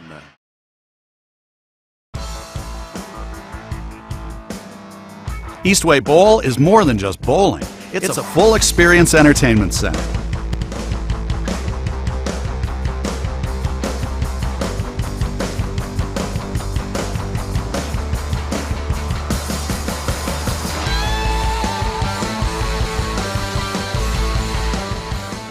Like us on Facebook and visit our website to learn more about the full experience at Eastway Bowl.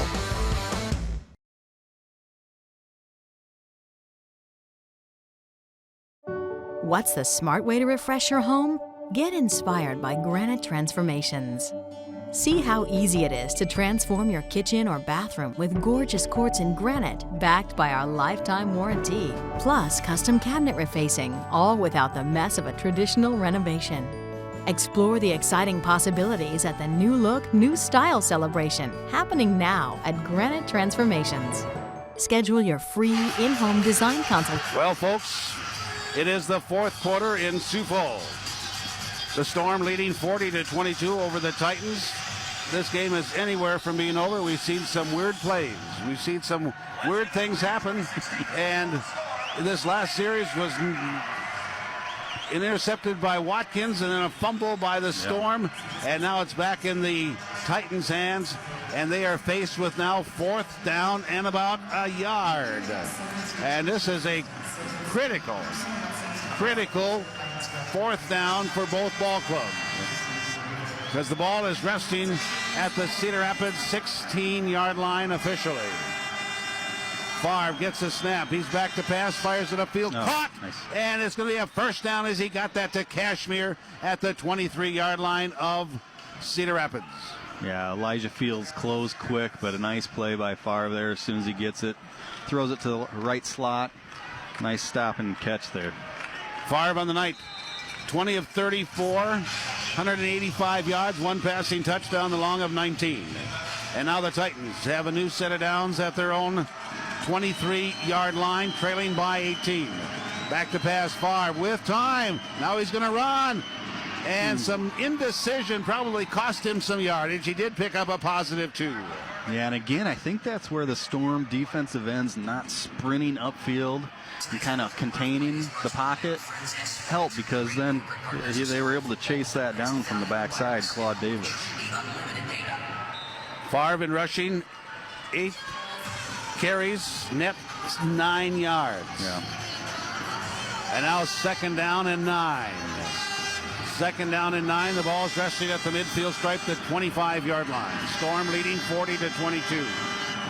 Favre has an empty backfield, gets the snap, stands right there. Now he's going to run. Now he's left. Now he's going to throw upfield. Diving catch. Ballantyne caught it down at the 4-yard line. Rolls down to the 3 before he's touched. Fantastic catch by Ryan Ballantyne. Yeah, and a great play by Favre. He rolls out to his left. And Ballantyne, he's going down the middle, but you're right. Boy, did he lay out at the 5 for that. So now Cedar Rapids, 13:20 to play, 4th quarter. Trailing by 18, and they have it first down, bouncing snap. Favre picks it up. He's just going to fall on it and fall forward down to the 4-yard line. Saved it for another down. Yep. Bad snap there. He kind of does what he can. Initially tries to do something with it, realizes he doesn't have anything, just kind of dives down. Saves the field position there. So now it is 2nd down and goal from the 2-yard line.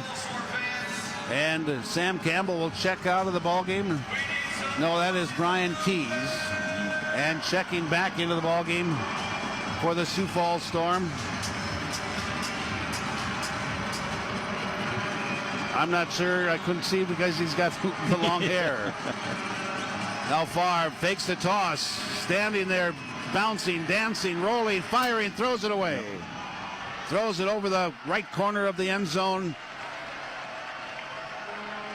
And with that, it's going to bring up 3rd down and goal from the 4.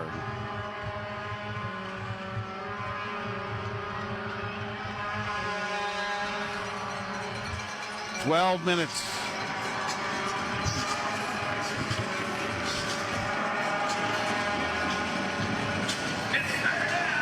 Yeah, big 3rd down play here. 3rd down and goal from the 4-yard line for the Titans. Favre fakes the handoff, fires upfield, gets it there, but caught short of the goal line. Matt Hermanson brings down the receiver, Charles Watkins. It's going to bring up 4th down and goal from the 1. Yeah, Hermanson's done a good job tonight of realizing who's in his zone and closing exceptionally quickly. His closeout there saved a touchdown. So now it is 4th down. 4th down for the Titans, trailing by 18.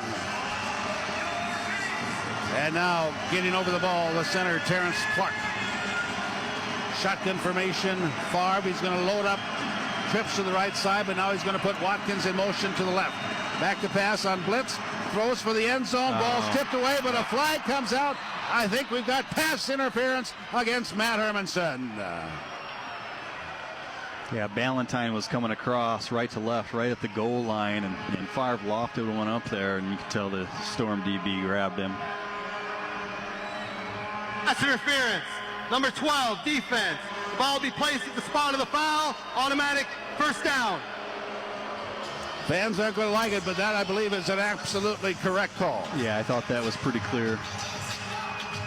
So it's going to be at the 1, set up way on the left side. 40-22 Storm. Titans, 10:59 to play, fourth quarter. Have the ball first down and goal on the 1-yard line. Mark gets a toss to the right side, cuts back in. Vendrick Mark, and he's got a touchdown, Titans. And Vendrick Mark got just to the goal line, but that's all it takes. And that's his second rushing touchdown tonight. Yeah, nothing's really been easy for the Titans. You know, even that play, they barely get in. So Storm doing a good job. They make them run some time off the clock. Yes, in this series, it went 11, about 5 minutes in this drive. So they used up a lot of clock, but they got the touchdown. It is 40-28. Yep, and here they go, going for 2. So going for the 2-point conversion. Favre working from the left side hash. Trips to the right side, 2 in motion. Favre with time, throws it end zone. Ball's tipped all the way back to Favre, but it's incomplete. The 2-point conversion fails as that pass intended for Kashmir. Yeah, and again, great closing by Hermanson, and Tyler Knight was there too. But the Titans have narrowed the gap by 6.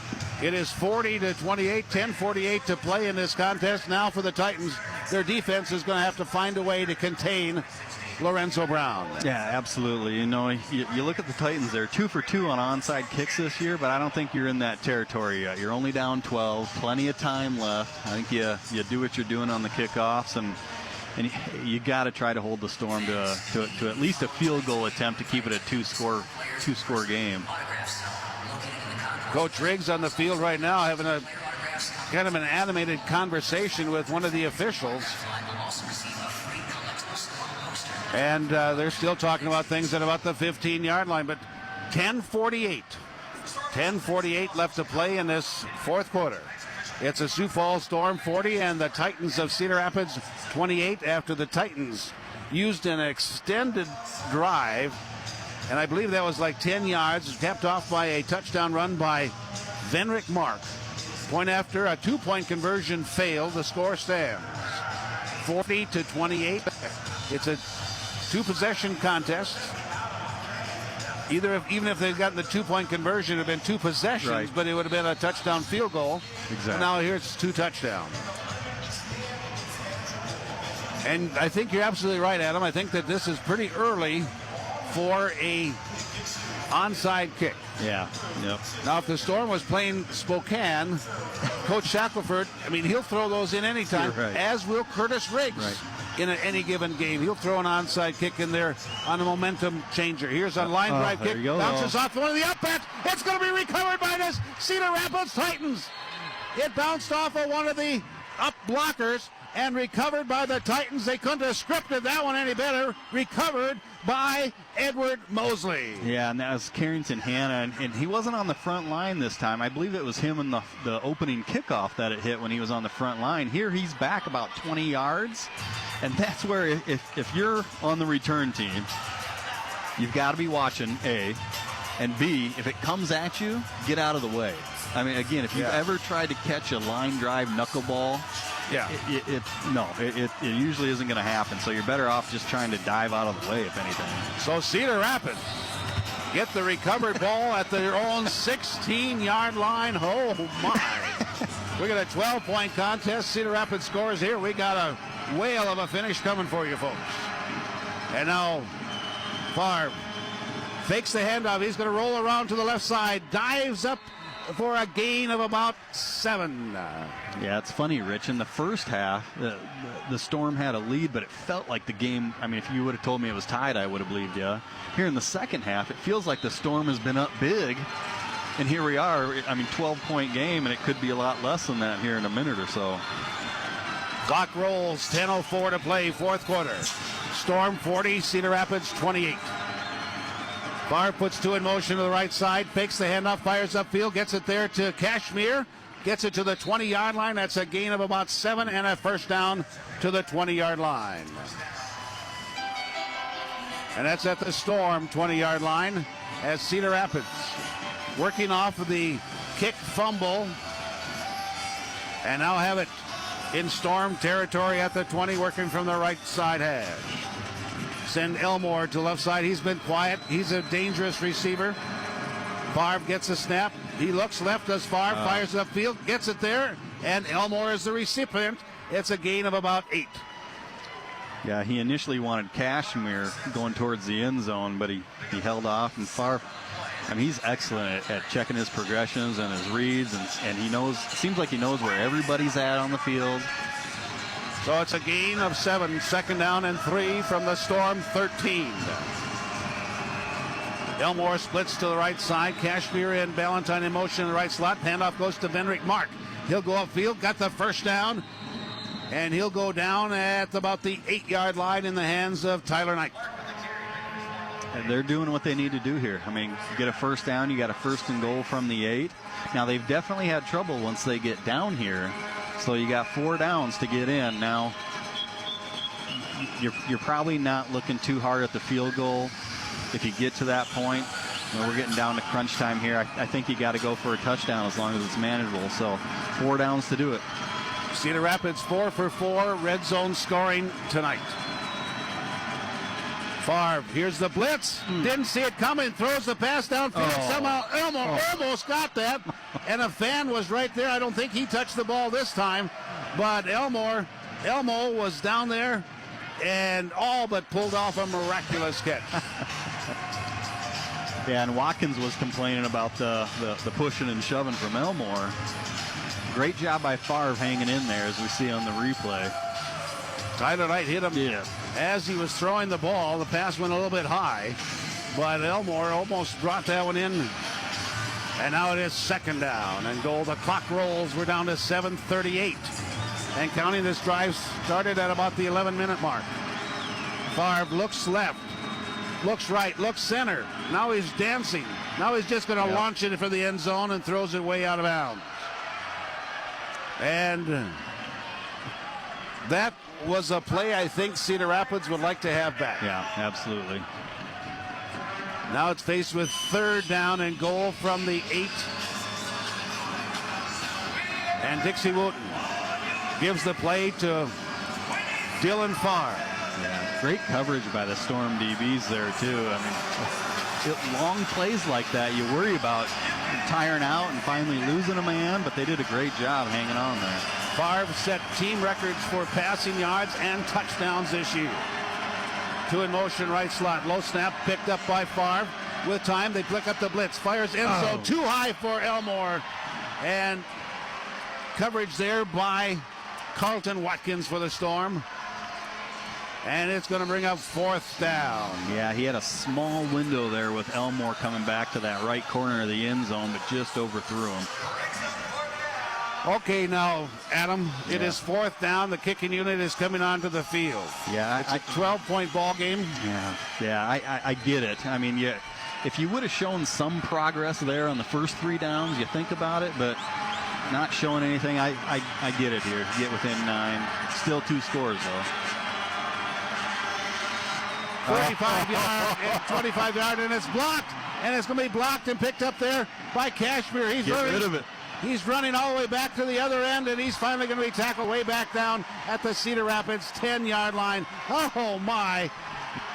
Another unbelievable play. Yeah, and it looked like Pegues kind of snuck in there and swatted it down. Another solid play, but Titans recover it, and then you run 30 yards back. Now the Storm get the ball there. I mean, I would assume that he would have been able to throw that away or do something with it. That was Brandon Pegues. Yeah. Brandon Pegues gets a block kick, and Storm going to wind up with the football at the 10-yard line, but it's blocked by Pegues. Yeah, blocked, and he literally ran back about 25 yards when the Titans guy recovered it.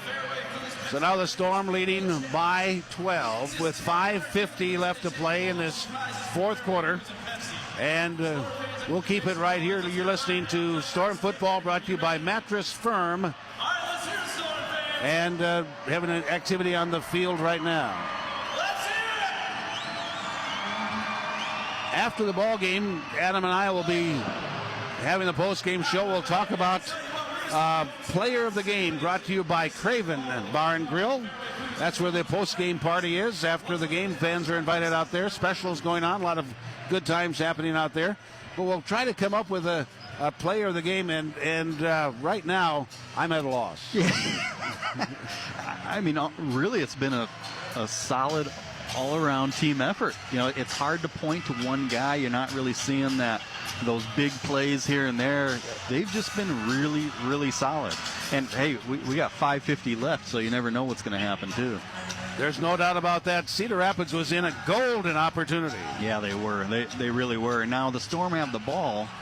Riggs is never one to really take it easy and hold back. I mean, you know, so he's just going to keep doing what he's doing. That's just the way he is. Storm is up by 12. Cedar Rapids had the ball with an opportunity to make it a one-possession game. Now their defense is going to have to rise to keep the Storm out of the end zone. Storm going to run the football, gives it there to Brendan Johnson-Farrell. He'll just waltz in. Tremendous blocking at the point of attack. Touchdown, Sioux Falls Storm. Yeah, that's about the one time that I've seen Sierra, the middle linebacker, not be able to slow play the running back, and he ran right by it, and that left the middle of the field wide open for Johnson-Farrell.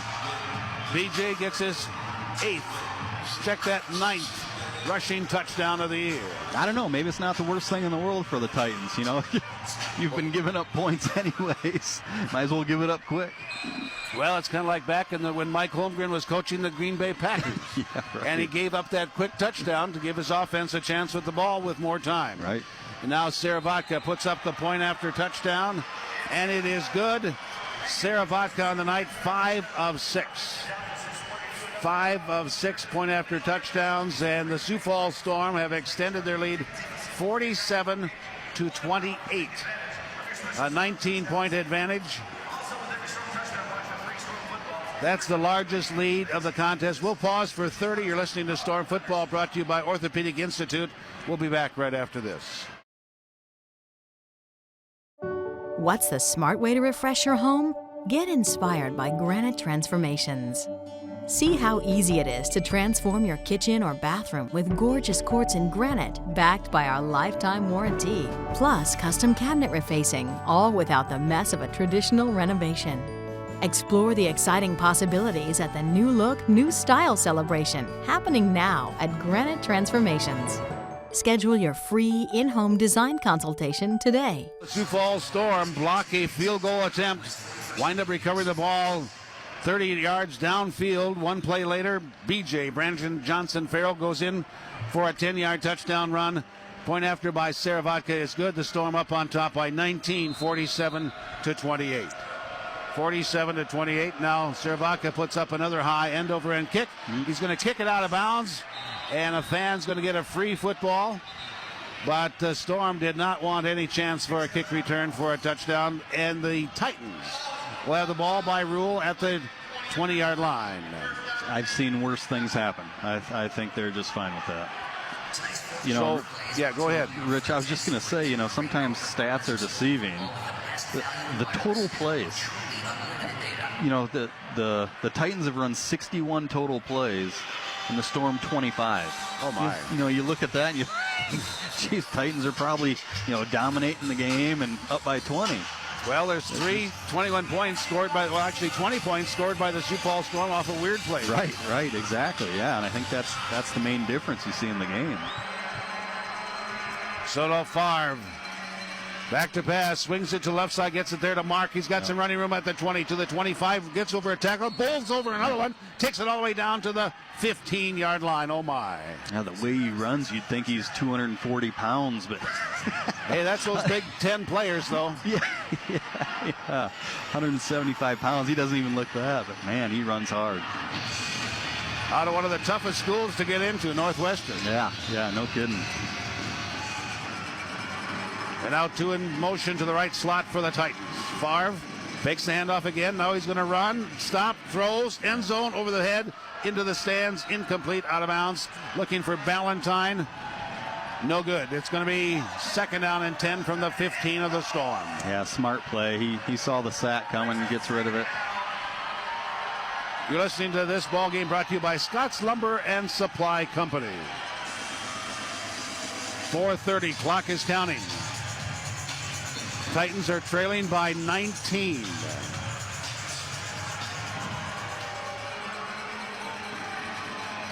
Favre, shotgun, empty backfield. There's the snap. He's got the ball, sidearms it, gets it to Ballantyne at about the 10-yard line. That's going to be a gain of 5. Make it to 9. It's going to be 3rd down and 4. Manageable. Yes, it is. You know, but again, the Storm are just kind of holding them. No big plays. Let them run some clock. That's fine. You know, this is getting down here to where the Titans need to make something happen. Big time. And it's taking clock. This drive started at the 5:45 mark. Clock is down to 3:40 and counting. And the clock is becoming the biggest enemy of Cedar Rapids thus far. Back to pass, Favre in trouble. Now he rolls right. Ball comes out and goes into the crowd. And it'll be Titan football. Even though it was a fumble, but it went into the crowd. And it's going to be 4th down now and about a yard or 2. Yeah, I think they're going to bring it back to the spot that he fumbled, though. Because it looked like he fumbled it forward a little bit. Okay, you're going to say at the 9. That's back to the line of scrimmage. Yeah, and again, Claude Davis just kind of holding his ground. Favre sneaks through the middle of that line, and he comes back and swats at his arm. Nice play by Davis.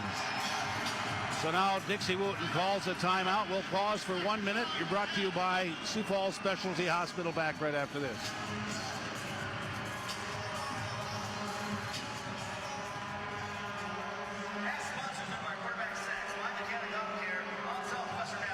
Well, we'll keep it right here. 3:10 left to play in this contest. And only one timeout remaining for the Cedar Rapids Titans. Yeah, it's a tough timeout to have to take. I mean, you're not looking to use those on offense here. I mean, it's going to come down to having to score, having to get some onside kicks. You'd like to hang on to those timeouts just in case. So after the timeout, the Cedar Rapids Titans will have 3:10 left to play in the contest, trailing by 19, 47-28.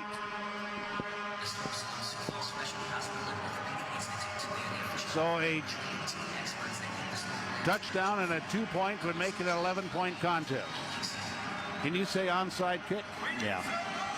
Yep.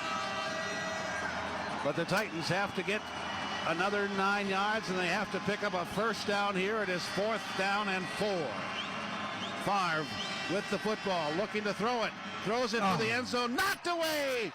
And knocking it away there was Snoop Blackman, but hold everything. Hold everything. We got a flag at the goal line. Yeah, I think there was some grabbing by the Storm DB. Illegal contact. Number 16, defense. 5-yard penalty, automatic, 1st down.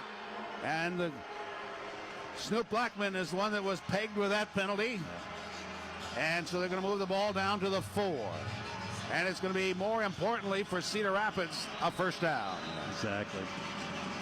So now at the 4-yard line, but the clock is under 3 minutes to go in this contest. Favre tosses it, gets it over there to Mark. Mark's going to be hit there. Tyler Knight meets him right at the goal line. Actually, not the goal line, the 5-yard line, and pushes him back. And the clock continues to roll. Yeah, I get it if you're the Titans trying to run that play, but you haven't been successful running it all night.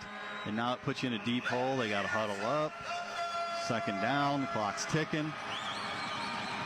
But Tyler Knight, shoulders square to the line of scrimmage, textbook tackle. I was going to say, that's how you do it right there. Elmore splits to the right side. Watkins in motion right. Back to pass far.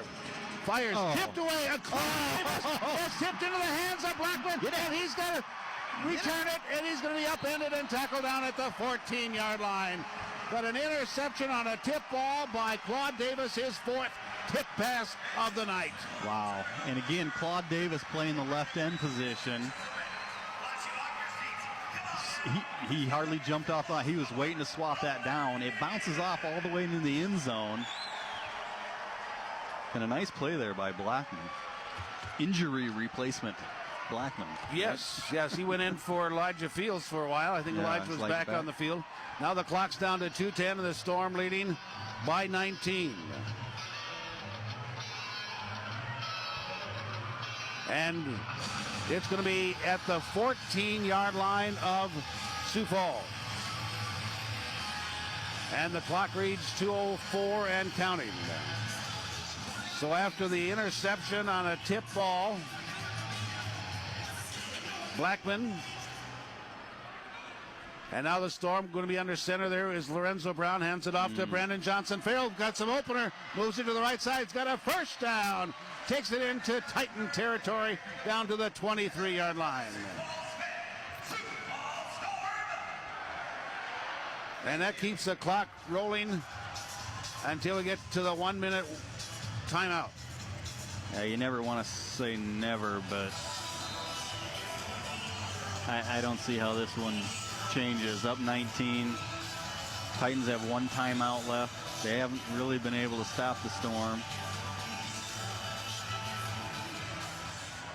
So now the Sioux Falls Storm, 10 seconds left to go till we get to the 1-minute warning.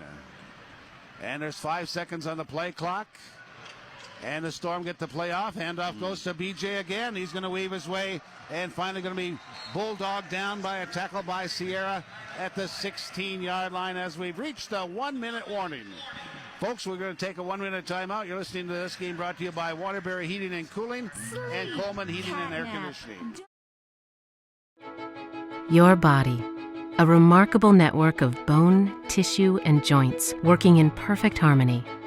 But when injuries occur, that process can be interrupted. At Orthopedic Institute, orthopedic medicine is all we do. We work to get you up and moving again, recreating that perfect harmony, whatever that may be for you. Orthopedic Institute, we're the one to trust to keep your body in motion.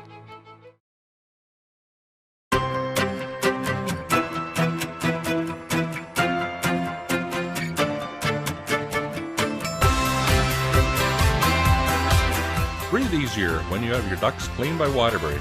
Call us today.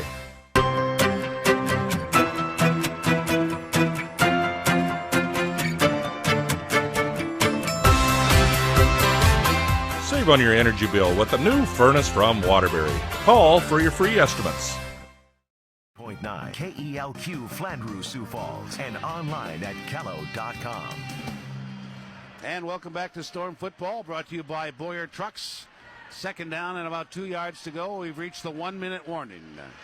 Now the timing rules go into effect. Plays into the boards, incompleted passes, and to move the sticks on a first down will stop the clock.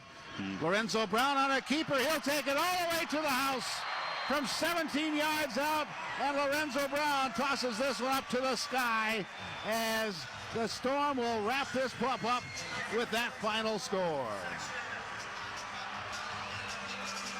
But Lorenzo Brown gets his third rushing touchdown tonight. Very impressive. 49 seconds left to go in this contest. The Storm now lead 53-28. But Lorenzo Brown ran around that right side. There was nobody around him. And he took it into the end zone. Touchdown, Storm. And now Saravodka puts on an exclamation point. His 6th point after touchdown out of 7 attempts. We'll pause for 1 minute, 49 seconds left to play. This brought to you by Budweiser and the folks at Beal Distributing. If hauling equipment is part of your job, a Ford Transit van should be part of your business. And you can get one or at your trucks in Sioux Falls. Choose from 3 roof heights so you can take loads others leave behind. And easy. Breathe easier when you have your ducts cleaned by Waterbury. Call us today.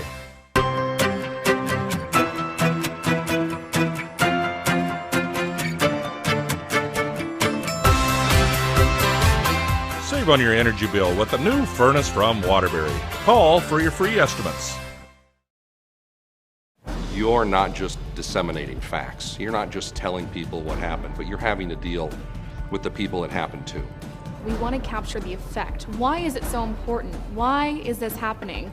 Everything has an effect and everything has an impact. It's more than just providing headlines. It's the idea of this has happened and this is why you should care. It's the driver of how we do news, because we want people to know that we care. Fireplace Professionals have brought you a part of this broadcast. Here's the bounding kick. Ballantyne bobbles it, picks it back up at the 14, moves it to the center, 20, and tripped up and brought down at about the 23-yard line. As making that stop was Matt Hermanson. He's had a solid game too. Oh my, yes he has. I really think, we're talking about a player of the game. We really can't do it. It's got to be the whole team. Everybody contributed. If I was going to do anything, I would almost give it to Rashad Mungrove. Yeah, you're right. For what he did in replacing Charlie Sanders tonight. Yeah. And no sacks. I believe no sacks have been allowed by the Sioux Falls offensive line. Now Cedar Rapids with 42 seconds left to go. Have it at their own 23-yard line. Favre, back to pass. Soft pressure, gets it upfield to Elmore. Beautiful. He's going to take it all the way down to the 1-yard line before he's wrapped up there by Hermanson. And the clock will stop at 34 seconds, but the ball's down to the 1-yard line. Well, that was a beautiful play. He's on the right side, and he runs about a 20-yard in, and Favre hits him on the spot. Beautiful. And those were types of passes that they were completing last week. Exactly, yeah. And now from the 1-yard line, 31 seconds to play. Toss goes to Mark, and he's going to be, Benrick Mark's going to be all wrapped up and getting in there. Claude Davis, what a night he has had. Also Blackman and Tyler Knight. But Claude Davis has had an imposing night tonight. Yeah, and they'll try to get one last play off, but I think this is it, Rich. 6 seconds on the clock. Favre back to pass. Looking, and fires end zone. Intercepted, and it's going to be brought out. Snoop Blackman gets his second pick of the night. But that ends the contest. It's the Sioux Falls Storm, the United Conference Championship, as they defeat the Cedar Rapids Titans 47-28.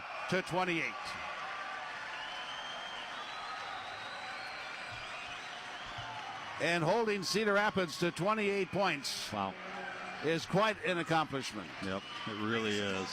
And again, I don't think you can point to anything spectacular on defense, just solid play. Oh, check that. I got the score wrong.